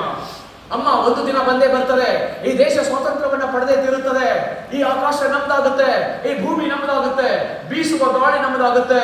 ಸ್ವಾತಂತ್ರ್ಯಕ್ಕಾಗಿ ಹೋರಾಟ ಮಾಡಿ ತಮ್ಮ ಪ್ರಾಣವನ್ನೇ ಬಲಿಕೊಟ್ಟ ನನ್ನಂತರ ಸಮಾಧಿಗಳ ಮೇಲೆ ಜನ ಬಂದು ಹೂ ಹಾಕಿ ಜಾತ್ರೆ ಮಾಡ್ತಾರೆ. ಅಮ್ಮ ಆ ದಿನ ಬಂದೇ ಬರ್ತದೆ ಅಂತ ನಗನಗತ ಗಲ್ಲಿಗೇರಿದ ಭಾರತ ಮಾತೆಯ ಬಂಟ ಮಗ ಭಗತ್ ಸಿಂಗ್ ಒಂದಿಷ್ಟು ಚಿಂತನೆಗಳನ್ನ, ಇತಿಹಾಸವನ್ನ ಹೇಳುವಾಗಲೂ ಕೂಡ ಒಂದಿಷ್ಟು ಏನನ್ನಾದ್ರೂ ರೋಚಕವನ್ನಾಗಿ ಮಾಡಿ, ಬರೀ ನಕಾರಾತ್ಮಕವಾದ ಚಿಂತನೆಗಳನ್ನ ಬಿತ್ತೋದನ್ನ ಬಿಟ್ಟು ಏನನ್ನ ಹಾಗೆ ಕ್ರಿಯೇಟಿವ್ ಆಗಿ ನಾವು ಏನು ಒಬ್ಬ ಟೀಚರ್ ಯೋಚನೆ ಮಾಡಬಹುದು ಅನ್ನುವಂಥದ್ದನ್ನ ಮಾಡಿ ಅನ್ನುವಂಥ ಮಾತನ್ನ ಹೇಳ್ತಾ ಮಾತು ಮುಗಿಸೋದಿಲ್ಲ. ಕೊನೆಗೆ ಒಂದು ಘಟನೆ ಹೇಳಿ ಮಾತು ಮುಗಿಸ್ಬಿಡ್ತೇನೆ. ಯಾರು ನೀವು ಹರಿಶ್ಚಂದ್ರ ಕಾವ್ಯ ಓದಿದಿರಿ, ಹರಿಶ್ಚಂದ್ರ ಕಥೆ ಕೇಳಿದಿರಲ್ಲ? ಏನಾಗಿದೆ ಅವತ್ತು? ಮಗ ಸತ್ತು ಹೋಗಿದ್ದಾನೆ. ಹರಿಶ್ಚಂದ್ರ ಸ್ಮಶಾನ ಕಾಯ್ತಾ ಇದ್ದಾನೆ. ಅವರ ಹೆಂಡತಿ ಬೇರೆಯವರ ಮನೆಯಲ್ಲಿ ಕೂಲಿ ಕೆಲಸ ಮಾಡ್ತಾ ಇದ್ದಾಳೆ. ಮಗ ಸತ್ತು ಹೋಗಿದ್ದಾನೆ. ಸತ್ತು ಹೋಗಿರುವಂತಹ ಒಂದು ಸಂದರ್ಭ ಇದೆ. ಅದನ್ನ ರಾಘವಾಂಕ ಇಷ್ಟು ಅದ್ಭುತವಾಗಿ ಅದನ್ನ ಕವಿತೆಯಲ್ಲಿ ಬರಿತಾನಲ್ಲ, ಶೋಕರಸ ಕರುಣರಸ ಹರಿದು ಬರ್ತವೆ. ಏನು ಅದ್ಭುತವಾಗಿ ಅವರು ಬರೀತಾರೆ ಅಂದ್ರೆ, ಗಳಗಳನೆ ಮುನ್ನ ಬೆಂದುಳಿದಿದ್ದ ಕರಿಗಳ್ಳಿಗಳೆಲ್ಲ ಸಿಲುಕಿ ತಂದೊಟ್ಟಿ ಮೇಲೆ ಮಂಗಳಮಯ ಕುಮಾರನ ಪಟ್ಟಿರಿಸಿ ಕೆಲವರು ಉರಿಮಗ್ನಿಯಂ ಪಿಡಿದು ನಿಂದು ಬೆಳದಲ್ಲಿ ಬೆಳೆ ಹುಟ್ಟಿದಲ್ಲಿ ಹುಟ್ಟೆಂದು ನುಡಿದು ಇಳುಹ ಅನುಭವಿದು ಇಳುಹ ಲಾಗದೆ ಬಾಯೆಳೆದು ಮೊರೆಯುಟ್ಟಡ ನಿದ್ದ ತಿಳಿದದ್ದನ ಭೂಪಾಲನು ಅಂತ ಅದು ಒಂದು ಕವಿತೆ ಬರ್ತದೆ. ತಾಯಿಗೆ ಆ ಮಗುವನ್ನು ಶವ ಸಂಸ್ಕಾರ ಮಾಡಬೇಕಾಗಿದೆ. ಆದ್ರೆ ಆ ಶವ ಸಂಸ್ಕಾರ ಮಾಡಬೇಕಾದ್ರೆ ಸ್ಮಶಾನಕ್ಕೆ ಫೀಸ್ ಕಟ್ಟಬೇಕು. ಫೀಸು ಕಟ್ಟುವಂತ ಶಕ್ತಿ ಆ ಹೆಣ್ಣುಮಗಳಿಗಿಲ್ಲ, ತಾಯಿಗಿಲ್ಲ, ಚಂದ್ರಮತಿಗೆ ಇಲ್ಲ. ಅದಕ್ಕಾಗಿ ಆ ಹೆಣ್ಣುಮಗಳು ಏನ್ ಮಾಡ್ತಾಳೆ ಅಂದ್ರೆ, ಮಗು ಅಲ್ಲಿ ಹುಲ್ಲು ತರಕ್ ಹೋಗಿದೆಯಲ್ಲ, ಅದು ಹಾವು ಕಡಿದು ಸತ್ತು ಹೋಗಿದೆ. ತಾಯಿಗೆ ನೋಡಿ ಎಂತ ತಾಯಿ ಅಂದ್ರೆ, ಯಾವ್ದಾದ್ರು ಗಾಳಿ ಗಿರಕ್ಕೆನಲು ಲೋಹಿತಾಶ್ವ ಎನ್ನುವಳು. ಗಾಳಿ ಬರುವಂತ ಬಿಸಿದ ತಕ್ಷಣ ಮಗ ಬಂದೇನೋ ಲೋಹಿತಾಶ್ವ ಎನ್ನುವಳು. ತರಗೆಲೆಯು ಗಿರಿಕೆನಲು ಲೋಹಿತಾಶ್ವ ಎನ್ನುವಳು. ಮಗ ಬಂದ ಅಂತ ನೋಡ್ತಾ ಇರುವ ತಾಯಿ ಗೊತ್ತಾಗ್ತದೆ, ಒಣ ಹುಲ್ಲು ತರಲು ಹೋಗಿ ಬಡ ಹಾವು ಕಚ್ಚಿ ಸಾಯುವಂತಾಯಿತು ಕುಮಾರ ನೀನು ಅಂತ ಹೇಳಿ ಅಳ್ತಾ ಆ ಸ್ಮಶಾನಕ್ಕೆ ಬರ್ತಾಳೆ. ಅಲ್ಲಿ ಸುಡಬೇಕು, ರಾತ್ರಿ ಆಗಿದೆ, ಕತ್ತಲೆಯ ರಾತ್ರಿ. ಹಗಲಲ್ಲಿ ಹೋದ್ರೆ ನೋಡ್ಬಿಡ್ತಾನೆ ಸ್ಮಶಾನ ಕಾಯುವ ಹರಿಶ್ಚಂದ್ರ. ಅವನು ನೋಡಿದ್ರೆ ಸುಡೋದಕ್ಕೆ ಕೊಡೋದಿಲ್ಲ ಅಂತ ಹೇಳಿ ಅಲ್ಲಿ ಹೋಗಿ ಹೆಣಗಳ ಮೇಲೆ ಆ ಕಟ್ಟಿಗೆ ನಿಟ್ಟು ಸುಟ್ಟಿರ್ತಾರಲ್ಲ, ಆ ಸುಟ್ಟಿರುವ ಕಟ್ಟಿಗೆಗಳು ಎಲ್ಲ ಸುಟ್ಟು ಹೋಗಿರೋದಿಲ್ಲ, ಅರ್ಧ ಸುಟ್ಟು ಅರ್ಧ ಉಳಿದಿರ್ತಾವಲ್ಲ, ಹಾಗೆ ಉಳಿದಿರುವ ಕಟ್ಟಿಗೆಗಳನ್ನೆಲ್ಲ ತಗೊಂಡು ಆ ಮಗನ ಮಲಗಿಸಿ ಮಗುವಿನ ಮೇಲೆ ಕಟ್ಟಿಗೆಗಳನ್ನು ಇಟ್ಟು ಆಕೆಗೆ ಬೆಂಕಿ ಹಿಡ್ಕೊಂಡಿದ್ದಾಳೆ. ಉರಿ ಹಚ್ಚಬೇಕಾದ್ರೆ ಆಗತ್ತಲ್ಲ, ಅಲ್ಲಿಗೆ ಆಗ್ತಾ ಇಲ್ಲ. ಮಗನೇ, ನೀನು ಮೃಷ್ಟಾನ್ನವನ್ನು ತಿಂದು ಬದುಕಬೇಕಾಗಿತ್ತು, ಗೆಡ್ಡೆ ಗೆಣಸುಗಳನ್ನು ತಿಂದು ಬದುಕುವಂತಾಯ್ತು ಕುಮಾರ. ರತ್ನ ಗಂಬಳೆಯ ಮೇಲೆ ನೀನು ನಡೆಯಬೇಕಾಗಿತ್ತು, ಕಲ್ಲು ಮುಳ್ಳುಗಳನ್ನು ತುಳಿಯುವಂತಾಯ್ತು ಕುಮಾರ. ಬೆಳಬಡೆಯ ಮಧ್ಯದಲ್ಲಿ ನಡೆಯಬೇಕಿತ್ತು, ಆದರೆ ಇಂಥ ಬಿರುಬಿಸಿಲಲ್ಲಿ ನೀನು ನಡೆಯುವಂತಾಯ್ತು ಕುಮಾರ. ನೀನು ಎಲ್ಲಿ ಹುಟ್ಟಿದೆಯಲ್ಲ ಅಲ್ಲಿ ಹುಟ್ಟು, ಎಲ್ಲಿ ನೀನು ಬದುಕಬೇಕು ಅಲ್ಲಿ ಬದುಕಬೇಕು ಕುಮಾರ ಅಂತ ಹೇಳಿ ಆ ಬೆಂಕಿಯನ್ನ ಇಡಬೇಕು, ಇಡಕ್ ಆಗ್ತಾ ಇಲ್ಲ. ಓ ಅಂತ ಜೋರಾಗಿ ಅಳಕ್ ಶುರು ಮಾಡ್ಬಿಡ್ತಾಳೆ. ಬೆಳೆದಿದ್ದ ಕರಿವಳ್ಳಿಗಳನ್ನು ಸಿಲುಕಿ ತಂದೊಟ್ಟಿ ಮೇಲೆ ಮಂಗಳಮಯ ಕುಮಾರನನ್ನು ಪಟ್ಟಿರಿಸಿ ಕೆಳದ ಉರಿ ಭಗ್ನಿಯನ್ನು ಪಿಡಿದು ನಿಂದು ಬೆಳೆದಲ್ಲಿ ಬೆಳೆ ಹುಟ್ಟಿದಲ್ಲಿ ಹುಟ್ಟೆಂದು ನಿಡಿದು ಇಳುಹಲನುಗೈದು ಇಳುಹಲಾಗದೆ ಬಾಯಳೆದು ಮರೆಯುತ್ತಡ ನಿತ್ಯ ತಿಳಿದೆದ್ದನ ಭೂಪಾಲನು ನಟ್ಟಿರುಳು ಸುಡುಗಾಡು ಲಬ್ಬಳು ಓರ್ಬಂತೆ ಬಾಯಿ ಬಿಟ್ಟು ಹಲವು ವೀರ ನಾರಿಯಾವಳೋ ಮೀರೆ ಸುಟ್ಟೆಯಾದರೆ ವೀರ ಬಹುಕನಾನೆ ಕದ್ದು ಸುಡ ಬಂದೆಯ ನಿನ್ನ ನಿಟ್ಟೆಲವ ಮುರಿವೆನೆಂದು ಉರಮಣಿಸಿ ಜರೆಯುತ್ತ ತಟ್ಟೈಸುತ್ತ ಬಂದು ಸುತನ ಹಿಂದಾಳು ಹಿಡಿದು ಸೆಳೆದು ಬಿಸಿಟವು ಭೂಪನು ಅಂತ. ನಾರಿದ ಹೆಣ್ಮಗಳು ಇಷ್ಟು ನಟ್ಟ ನಡುರಾತ್ರಿಯೊಳಗೆ ಬಂದು ಓ ಅಂತ ಅಳ್ತಾ ಇದ್ದಾಳೆ. ಎಂತ ಹೆಣ್ಮಗಳು ಈಕೆ ಅಂತ ಹೇಳಿ ಅವನಿಗೆ ಕೋಪ ಬರ್ತದೆ. ಯಾವ ನಾರಿ, ವೀರ ನಾರಿಗಳು ಅಂತ ಹೇಳಿ ಜೋರಾಗಿ ಓಡ್ಕೊಂತ ಬರ್ತಾನೆ. ಅಲ್ಲಿ ಮುಟ್ಟಿಗೆ ಕಟ್ಟಿಗೆ ಮೇಲೆ ಮಗು ಮಲ್ಕೊಂಡಿದೆ. ಹೋದವನೇ ಆ ಮಗುವಿನ ಕಾಲನ್ನ ತಗೊಂಡು ಎಳೆದು ಹೀಗೆ ಬಿಸಾಕ್ತಾನೆ. ಬಿಸಾಕಿದ ತಕ್ಷಣವೇ ಬಿಸುಡಿದ್ರು ಬೇಡ ಕಟಕಟ ಹಸುಳೆ ನೊಂದಹನೆಂದು ಬೀಳುವನೆತ್ತಿ ತಕ್ಕೈಸಿಕೊಂಡು ಮಗು ಸತ್ತು ಹೋಗಿದೆ. ಅದನ್ನು ಎಳೆದು ಬಿಸಾಕಿದ್ರೆ ಅದಕ್ಕೆ ನೋವಾಗುತ್ತೆ, ಜೀವವೇ ಇಲ್ಲ. ಆದ್ರೆ ತಾಯಿಗೆ ಆ ಮಗು ಅದಕ್ಕೆ ಜೀವ ಇದೆ ಅನ್ಕೊಂಡಿದ್ದಾಳೆ. ಜೀವ ಇದೆ ಅಂತ ಹೇಳಿ ಆ ಮಗುವನ್ನ ಎಳೆದು ಬಿಸಾಕ್ತಾನಲ್ಲ, ಆ ಮಗು ಹೋಗಿ ಕೆಳಕ್ಕೆ ಬೀಳುವ ಮುನ್ನವೇ ಹೋಗಿ ಆ ಮಗುವನ್ನು ಗಟ್ಟಿಯಾಗಿ ಅಪ್ಪುತ್ತಾಳೆ. ಬಿಸುಡಿದ್ರು ಬೇಡ ಕಟಕಟ ಹಸುಳೆ ನೊಂದಹನೆಂದು ಬೀಳುವನೆತ್ತಿ ತಕ್ಕೈಸಿಕೊಂಡು ಕುಲವ ನೋಡದೆ ಬೇಡಿಕೊಮ್ಮೆ ನೀವು ನನ್ನ ಮಗನಲ್ಲ, ನಿನ್ನ ಶಿಶುವಿನೋಪಾದಿ ಸುಡಲು ಅನುಮತಿ ನಿತ್ತು ಕರುಣಿಸು ಎಂದೊಡೆ ಹೆಣಗುಟ್ಟುದಂ ವಸನ ಮಾಡಿಗೆ ಹಾಗಮಂ ಪಟ್ಟಿಲ್ಲದೆ ಏನೆಂದರು ಬಿಡನೆಂದರು ಅಂತ ಒಂದು ಕಾವ್ಯ ಇದೆ. ಹೇಗೆ ಹೇಳ್ಬೋದು ಯೋಚನೆ ಮಾಡಿ. ನಾನು ಇದನ್ನು ಒಬ್ಬ ಮ್ಯಾಥ್ಸ್ ಟೀಚರ್ ಆಗಿ ನಾನು ಯಾವ ಕ್ಲಾಸ್ನೊಳಗೆ ಈ ಪದ್ಯವನ್ನು ನಾನು ಹೇಳಿದಿನೋ ಅಲ್ಲಿರುವ ಪ್ರತಿ ಮಕ್ಕಳು ಕೂಡ ಕಣ್ಣೀರನ್ನು ಸುರಿಸ್ತಾರೆ, ಅಳುತ್ತಾರೆ. ಯಾಕೆ ಹೇಳ್ತಾರೆ ಅಂದ್ರೆ ನಾನು ಮಾಡುವ ಪಾಠ ಇವತ್ತು ಅವರ ಹೃದಯಕ್ಕೆ ಮುಟ್ಟಿದೆ ಅಂತ ಅರ್ಥ. ಒಂದು ಸಾರಿ ಹೃದಯ ಮುಟ್ಟುವ ಹಾಗೆ ಪಾಠ ಮಾಡೋದಕ್ಕೆ ಸಾಧ್ಯನಾ? ಕೊರಳಿನಿಂದ ಪಾಠ ಮಾಡೋದಾ ಅಥವಾ ಕರುಳಿನಿಂದ ಪಾಠ ಮಾಡೋದಾ? ಒಂದಿಷ್ಟು ಹಣಕ್ಕಾಗಿ ಸಂಬಳಕ್ಕಾಗಿ ಪಾಠ ಮಾಡೋದಾ ಅಥವಾ ಅದ್ಭುತವಾದಂಥ ಶಿಷ್ಯ ಕೋಟಿಯನ್ನು ಸಂಪಾದನೆ ಮಾಡಬೇಕು ಅಂತ ಪಾಠ ಮಾಡೋದಾ? This Ashok Kanchali worked as a part-time teacher in various schools and colleges. Just ನನ್ನ ಫಸ್ಟ್ ಸಂಬಳ 800 ರೂಪಾಯಿ ಇತ್ತು ಟೀಚರ್ಸ್. ನೀವು ಕೂಡ ಅದರಲ್ಲಿ ಬಹಳಷ್ಟು ಜನ ಹಾಗೆ ಇರ್ಬೋದು. ಗ್ರಾಂಟ್ ಆಗಿರದೇ ಇರುವಂತಹ ಅನ್ಎಡೆಡ್ ಸ್ಕೂಲ್ಗಳಲ್ಲಿ ವರ್ಕ್ ಮಾಡ್ತಾ ಇರ್ಬೋದು. ಆದರೆ ನನ್ನ ಬದುಕಿನ ಕತೆ ನಿಮಗೆ ಹೇಳಿ ಮಾತು ಮುಗಿಸ್ತೇನೆ. ನನಗೆ 10 ವರ್ಷ ಒಬ್ಬ ನಿರುದ್ಯೋಗಿಯಾಗಿ ದಶಮಾನೋತ್ಸವ ಸಮಾರಂಭವನ್ನು ಆಚರಿಸಿಕೊಂಡೆ. ನಾನು ನಿರುದ್ಯೋಗಿಯಾಗಿ ದಶಮಾನೋತ್ಸವ ಸಮಾರಂಭ ಅಂತಾರಲ್ಲ, 10 ವರ್ಷದ ಸಮಾರಂಭವನ್ನು ಆಚರಿಸಿಕೊಂಡೆ. ನೌಕರಿ ಬರಲೇ ಇಲ್ಲ ನನಗೆ. 94 ನನ್ನ MSc ಮುಗಿತು. ಆಮೇಲೆ ಅಲ್ಲಿ ಕಾಲೇಜ್, ನಿಡುಗುಂದಿ ಕಾಲೇಜ್, ಮಾಲಿಕ್ಪುರ್ ಕಾಲೇಜುಗಳಲ್ಲಿ, ಒಂದಾಳದಲ್ಲಿ ಎಲ್ಲ ಕಡೆ ವರ್ಕ್ ಮಾಡಿದೆ. 800 ರೂಪಾಯಿ ಪೇಮೆಂಟ್ ಕೊಡ್ತಾ ಇದ್ರು. ನೆನಪಿರಲಿ, ಯಾವತ್ತಿಗೂ ಕೂಡ ನನಗೆ ಸಂಬಳ ಇಲ್ಲ ಅಂತ ಅನಿಸಲೇ ಇಲ್ಲ. ಯಾಕೆ ಅನಿಸಲಿಲ್ಲ ಅಂತ ಹೇಳಿದ್ರೆ, ಬೆಳಗ್ಗೆ ಎದ್ದು ನಾನು ರೆಡಿಯಾಗಿ ರೋಡಲ್ಲಿ ಹೋಗ್ತಿರ್ಬೇಕಾದ್ರೆ ಎದುರಿಗೆ ಬರುವಂತ ಸ್ಟೂಡೆಂಟ್ಸ್ಗಳು ಸರ್ ನಮಸ್ತೆ ಸರ್ ಅಂತ ಅವ್ರು ಹೇಳ್ತಿರ್ಬೇಕಾದ್ರೆ ಒಂದು ವಾರಕ್ಕೆ ಬೇಕಾಗಿರುವ ಆಕ್ಸಿಜನ್ ಸಿಗ್ತಾ ಇತ್ತು ನನಗೆ. ಎಸ್, ನಾನು ಎದೆ ಹೋಗ್ತಾ ಇತ್ತು. ನನಗೆ ಏನಿತ್ತು, ಟ್ಯೂಷನ್ ಮಾಡ್ತಾ ಇದ್ದೆ, ನಾನು ಹಣ ಗಳಿಸಬೇಕು ಅಂತಲ್ಲ, ಅಲ್ಲಿ ಒಂದು 100 ಜನ ಸ್ಟೂಡೆಂಟ್ಸ್ಗಳು ಸಿಗ್ತಾರಲ್ಲ ನನಗೆ. ಹೋದಲ್ಲೆಲ್ಲ ನನಗೆ ನಮಸ್ತೆ ಅನ್ನುವಂಥ ಮಕ್ಕಳು ಸಿಗ್ತಾರಲ್ಲ. ಭಾಷಣ ಮಾಡೋದಕ್ಕೆ ಶುರು ಮಾಡಿದೆ ಸ್ಕೂಲ್ ಕಾಲೇಜ್ಗಳಿಗೆ ಹೋಗಿ. ಯಾಕೆ ಗೊತ್ತಾ, ನಾನು ಒಂದು ಸ್ಕೂಲಲ್ಲಿ ಕೆಲಸ ಮಾಡ್ತಾ ಇದ್ದೀನಿ. 540 ಹುಡುಗಿಯರಿದ್ದಾರೆ ನನ್ನ ಸ್ಕೂಲಲ್ಲಿ. ನನ್ನ ಸ್ಕೂಲಲ್ಲಿರುವ 540 ಹುಡುಗಿಯರು ಸಿಕ್ಕಿದ್ದಾರೆ, ಹುಡುಗರು ಇಲ್ವಲ್ಲ ಇಲ್ಲ ಅಂತ ಹೇಳಿ ನಾನು ಮಾತನಾಡುವ ಮಾತುಗಳಿಂದ ಸ್ಫೂರ್ತಿಗೊಂಡಿರುವಂತ ಒಂದಿಷ್ಟು ಗಂಡು ಮಕ್ಕಳು ಈ ದೇಶಕ್ಕಾಗಿ ತಮ್ಮನ್ನು ಸಮರ್ಪಿಸಿಕೊಳ್ಳೋದಕ್ಕೆ ಸಾಧ್ಯ ಆಗೋದಾದ್ರೆ ನನ್ನ ಪ್ರಯತ್ನ ಸಾರ್ಥಕವಾಗುತ್ತೆ ಅಂತ ಹೇಳಿ ಸ್ಕೂಲ್ ಕಾಲೇಜನ್ನು ತಿಳ್ತಿದ್ದೀನಿ. ಯಾಕೆ ಗೊತ್ತಾ, ಎಲ್ಲಿ ಹೋದ್ರು ಕೂಡ ನನ್ನನ್ನ ನಮಸ್ತೆ ಸರ್ ಅನ್ನುವಂಥ ಸ್ಟೂಡೆಂಟ್ಸ್ಗಳು ಸಿಗ್ಬೇಕಲ್ವಾ. ಆ ಕಾರಣಕ್ಕಾಗಿ ನಾನು ನೌಕರಿ ಬರಲಿಲ್ಲ ಅಂತ ನನ್ನನ್ನು ಯಾವುದೋ ಒಂದು ಕಾಡಲಿಲ್ಲ. ನಮ್ಮ ತಂದೆ ಕೂಡ ನಿನ್ಗೆ MSc B.Ed ಕಲಿಸಿದೆ, ನಾನೇ ದುಡಿದು ಹಾಕೋದಾಯ್ತಲ್ಲ, ನೀನು ದುಡಿಯೋದೇ ಇಲ್ಲ ಅಂತ ನನ್ನ ತಂದೆ ಕೂಡ ನನಗೆ ಅನ್ನಲಿಲ್ಲ. ನನ್ನ ತಂದೆಗೆ ಹೋಗಿ ಯಾರಾದರೂ ಎಂಥ ಮಗನಿಗೆ ಜನ್ಮ ಪಟ್ಟಿದೆಯೋ ಮಾಸ್ತರ ಅಂದ್ಬಿಟ್ರೆ ಸಾಕು. ನಮ್ಮಪ್ಪ ಅವತ್ತು ಮನೆಗೆ ಬಂದು, ಮಗನೇ ಸಾರ್ಥಕ ಆಯ್ತು ನನಗೆ, ನೀನು ಇಡೀ ಎಲ್ಲಿವರೆಗೆ ಶಕ್ತಿ ಇರ್ತದೆ ದೇವ್ರೆ ಅಲ್ಲಿವರೆಗೆ ನಾನು ನಿನ್ನ ಊಟಕ್ಕೆ ಹಾಕ್ತೀನಿ. ಆದರೆ ಜನ ನಿನ್ನ ಬಗ್ಗೆ ಮಾತಾಡ್ತಾರಲ್ಲ, ಅದನ್ನ ನೋಡಿ ನನಗೆ ಹೆಮ್ಮೆ ಆಗ್ತಾ ಇದೆ, ಪ್ರೌಡ್ ಫೀಲ್ ಆಗ್ತಾ ಇದೆ ಅಂತ ನಮ್ಮ ತಂದೆ ಹೇಳ್ತಾ ಇದ್ರು. ನೌಕರಿ ಬರಲಿಲ್ಲ ಅಂತ ನಮ್ಮ ತಂದೆ ಬೈಲಿಲ್ಲ, ನೌಕರಿ ಬಂದೇ ಇಲ್ಲ ಅಂತ ನಾನು ಅಳ್ಳಿಲ್ಲ. 1,000 ಬಂತ ಹೇಗೆ ಬದುಕಬೇಕು ಅಂತ ನನಗೆ ಗೊತ್ತಿತ್ತು. ನನಗೆ 20,000 ಪೇಮೆಂಟ್ ಇದೆಯಲ್ಲ, ಅವಾಗ ಹೇಗೆ ಬದುಕಬೇಕು ಅಂತ ಗೊತ್ತಿತ್ತು. ಈಗ 1,30,000 ಸಂಬಳವನ್ನು ತೆಗೆದುಕೊಳ್ತಾ ಇದ್ದೀನಿ. ಈಗಲೂ ನಾನು ಏನು ವ್ಯತ್ಯಾಸ ಆಗಿಲ್ಲ. 800 ರೂಪಾಯಿ ತೆಗೆದುಕೊಳ್ಳುವಾಗ ನನ್ನ ಬದುಕಿನ ಸ್ಟೈಲ್ ಹೇಗಿತ್ತು ಅದೇ ಬದುಕಿನ ಸ್ಟೈಲ್ ಇವತ್ತು ಇದೆ. ಭಾಳ ಆದರೆ ಒಂದು ಯಾವುದೋ ಬೈಕ್ ತಗೊಂಡಿದ್ದೇನೆ, ಒಂದಿಷ್ಟು ಇರೋದಕ್ಕೆ ಮನೆ ಇರ್ಬೋದು. ಅದನ್ನು ಬಿಟ್ಟರೆ ಏನೋ ದೊಡ್ಡದಾಗಿ ನಾನು ಏನೋ ಸಂಬಳ ಬರ್ತಾ ಇದೆ ಅಂತ ಹೇಳಿ ಏನೋ ಬದಲಾವಣೆ ನನಗೆ ಕಾಣಿಸಲೇ ಇಲ್ಲ. ನನಗೆ 800 ಸಂಬಳನೂ ಅಷ್ಟೇ, 1,20,000 30,000 ಸಂಬಳನೂ ಅಷ್ಟೇ. ಈ ಸಂಬಳ ಅನ್ನೋದು ಮುಖ್ಯ ಅಲ್ಲ. ನಾನು ಕೊಟ್ಟಿರುವ ಜ್ಞಾನದ ವೃತ್ತಿಯನ್ನು ಮುಂದೆ ಮಕ್ಕಳು ಹೋದಲ್ಲೆಲ್ಲ ನಮಸ್ತೆ ಸರ್ ಅಂತ ಹೇಳುವ ಆ ಆನಂದ ಇದೆಯಲ್ಲ, ಅದಕ್ಕಿಂತ ಹೆಚ್ಚಾದ ಆನಂದ ಮತ್ತೊಂದಿಲ್ಲ. ಇಲ್ಲಿ ಚಾಣಕ್ಯ ಕರಿಯರ್ ಅಕಾಡೆಮಿ ಇದೆಯಲ್ಲ, 3 ಜನ ಕುತ್ಕೊಂಡಿದ್ರು ಅಲ್ಲಿ. ನಾನು ಒಳಗೆ ಹೋದಾಗ 3 ಜನ ಎದ್ದು ನಿಂತ್ಕೊಂಡ್ರು. ಒಬ್ಬ ಕುತ್ಕೊಂಡಿದ್ದ, ಅವನು ಅದರದ್ದು ಸೂಪರ್ಡೆಂಟು ಚಾಣಕ್ಯ ಕರಿಯರ್ ಅಕಾಡೆಮಿಯಲ್ಲಿ. ನಾನು ಯಾರು ಅಂತ ಇವ್ರಿಗೆ ಗೊತ್ತಿತ್ತು, ನಾನು ಯಾರು ಅಂತ ಅವ್ರಿಗೆ ಗೊತ್ತಿಲ್ಲ ಪಾಪ. 3 ಜನ ಎದ್ದು ನಿಂತ್ಕೋತಾರೆ. ನಾನು ಕುತ್ಕೋರಿ ಅಂತ ಹೇಳಿದ್ರು, ಅವ್ರು ಕುತ್ಕೊಳ್ಳಲ್ಲ. ಸರ್ ನಾನು ಅವ್ರು ಮಾತಾಡಿ ಕಳಿಸ್ತೀನಿ ಬಿಡಿ ಸರ್, ನೀವು ಕುತ್ಕೊಳ್ಳಿ ಸರ್, ನೀವ್ಯಾಕೆ ಎದ್ದಿರಿ ಅಂತ ಅವ್ರು ಕೇಳ್ತಾ ಇದ್ದಾನೆ. ಅವನ ಆಫೀಸ್ ಬೇರು. ಸರ್ ನಾವು ಕುತ್ಕೊಳ್ಳೋದಿಲ್ಲ ಸರ್ ಅಂತ ಅವ್ರು ಹೇಳ್ತಾ ಇದ್ದಾರೆ. ಯಾಕೆ ಸರ್ ಅಂತ ಕೇಳಿದ್ರೆ, ಸರ್ ಅವ್ರು ನನಗೆ ಕಲಿಸಿದ ಗುರುಗಳಿದ್ದಾರೆ ಅಂತ. ನಾನು ಕುತ್ಕೊಳ್ಳೋವರೆಗೂ ಅವ್ರು ಕುತ್ಕೊಳ್ಳಿಲ್ಲ. ಯಾರಿದ್ರು ಗೊತ್ತಾ ನಿಮಗೆ? ಒಬ್ರು ಇವತ್ತು ಅಸಿಸ್ಟೆಂಟ್ ಕಮಿಷನರ್ ಆಗಿ ದಾವಣಗೆರೆಗೆ ಫಸ್ಟ್ ಇಡೀ ಸ್ಟೇಟ್ಗೆ 17th ರ್ಯಾಂಕ್ ಪಡ್ಕೊಂಡಿರುವ ಒಬ್ಬ ಪ್ರೈಮರಿ ಸ್ಕೂಲ್ ಟೀಚರ್ ಹೆಣ್ಮಗಳು ಮಮತಾ ಹೊಸಗೌಡ್ರ ಅಂತ, ಅವರು ಅಲ್ಲಿ ಕುತ್ಕೊಂಡಿದ್ದಾರೆ. ಒಬ್ಬ CPI ರಮೇಶ್ ರೊಟ್ಟಿ ಅಂತ ಅಲ್ಲಿ ಕುತ್ಕೊಂಡಿದ್ದಾರೆ.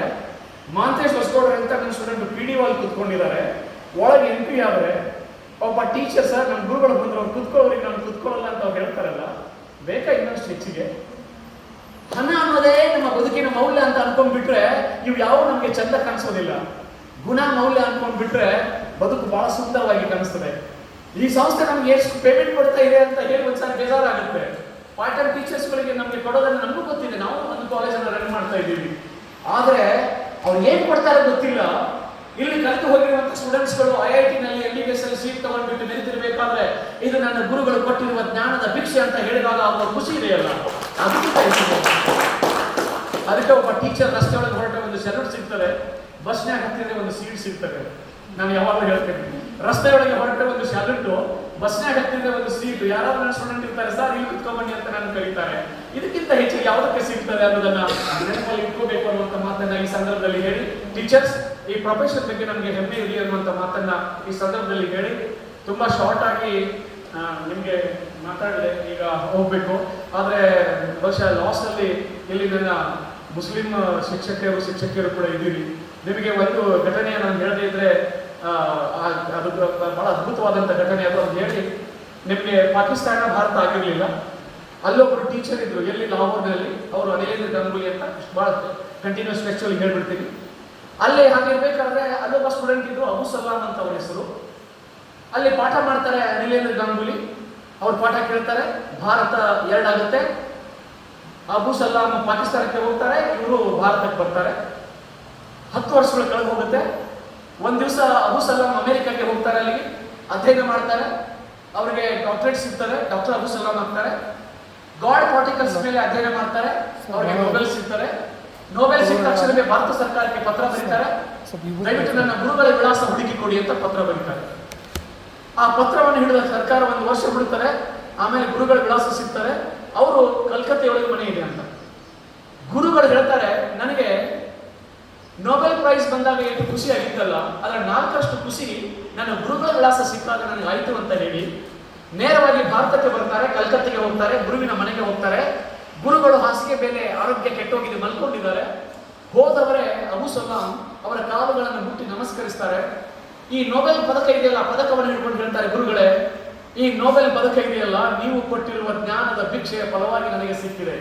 ಈ ನೊಬೆಲ್ ಪದಕ ನನ್ನ ಕೊರಳಿಗಲ್ಲ ಗುರುಗಳೇ, ಇದನ್ನು ನಿಮ್ಮ ಕೊರಳಿಗೆ ಹಾಕ್ತೇನೆ ಅಂತ ಹೇಳಿ ಗುರುವಿನ ಕೊರಳಿಗೆ ನೊಬೆಲ್ ಪದಕವನ್ನು ಹಾಕಿ ಖುಷಿ ಪಡ್ತಾರೆ ಡಾಕ್ಟರ್ ಅಬು ಸಲಾಂ ಅನ್ನೋದಾದ್ರೆ. ದೇಶ, ಜಾತಿ, ಗಡಿ, ಧರ್ಮ, ಭಾಷೆಗಳನ್ನ, ಬಡತನ, ಶ್ರೀಮಂತಿಕೆಗಳನ್ನ ಮೀರಿ ಗೌರವಿಸಲ್ಪಡುವಂತ ಯಾವ್ದಾದ್ರು ಒಂದು ಶಕ್ತಿ ಜಗತ್ತಿನಲ್ಲಿ ಇದ್ರೆ, we teachers, we are the teachers, we are the creators, we are the nation builders. ಹಾಗೆ ಇರಬೇಕು ನಾವುಗಳು. ಆ ಸ್ವಾಭಿಮಾನ ನಮ್ಮೊಳಗೆ ಇರಲಿ ಅನ್ನುವಂಥ ಮಾತುಗಳನ್ನು ಈ ಸಂದರ್ಭದಲ್ಲಿ ಹೇಳ್ತಾ, ಬಹಳ ಪ್ರೀತಿಯಿಂದ ನನಗೆ ನಿಂಗಣ್ಣ ಅವರು, ನಾನು ಬೆಳಗಾಂನಲ್ಲಿ ಇವತ್ತು ಯೋಗಾ ಡೇದಲ್ಲಿ ಪಾಲ್ಗೊಂಡಿದ್ದೀನಿ. ನಿನ್ನೆ ಹೋಗಿ ಅಲ್ಲಿ yoga day, international yoga day ಆಚರಣೆ ಮಾಡಿದ್ರು. ಆ ಕಾರ್ಯಕ್ರಮದಲ್ಲಿ ಪಾಲ್ಗೊಂಡು ಮತ್ತೆ ಅಲ್ಲಿಂದ ಬಿಟ್ಟು ಇಲ್ಲಿಗೆ ಬಂದು ನಿಮ್ಮ ಕಾರ್ಯಕ್ರಮದಲ್ಲಿ ಪಾಲ್ಗೊಳ್ತಾ ಇದ್ದೀನಿ. ಇದು ಯಾಕೆ ಅಂತ ಹೇಳಿದ್ರೆ, ಆ ನಿಂಗಣ್ಣ ಅವರಲ್ಲಿರುವ ವಿನಯ ಭಾವ ಇದೆಯಲ್ಲ, ಕಿಂಕರ ಭಾವ ಇದೆಯಲ್ಲ, ನಾನು ದೊಡ್ಡವನಲ್ಲ ಸರ್, ನೀವೆಲ್ಲ ದೊಡ್ಡವರು ಅನ್ನುವಂಥ ಒಂದು ಭಾವ ಇದೆಯಲ್ಲ, ಆ ಭಾವಕ್ಕೆ ನಾನು ಕೊಡುವ ರೆಸ್ಪೆಕ್ಟ್ ಇದು. ಆ ನಿಂಗಣ್ಣವರಿಗೆ ನಾನು ಕೊಡುವ ರೆಸ್ಪೆಕ್ಟ್. ನನ್ನ ಮಾತುಗಳನ್ನು ಮುಗಿಸ್ತಾರೆ. ಎಲ್ಲರಿಗೂ ನಮಸ್ಕಾರ.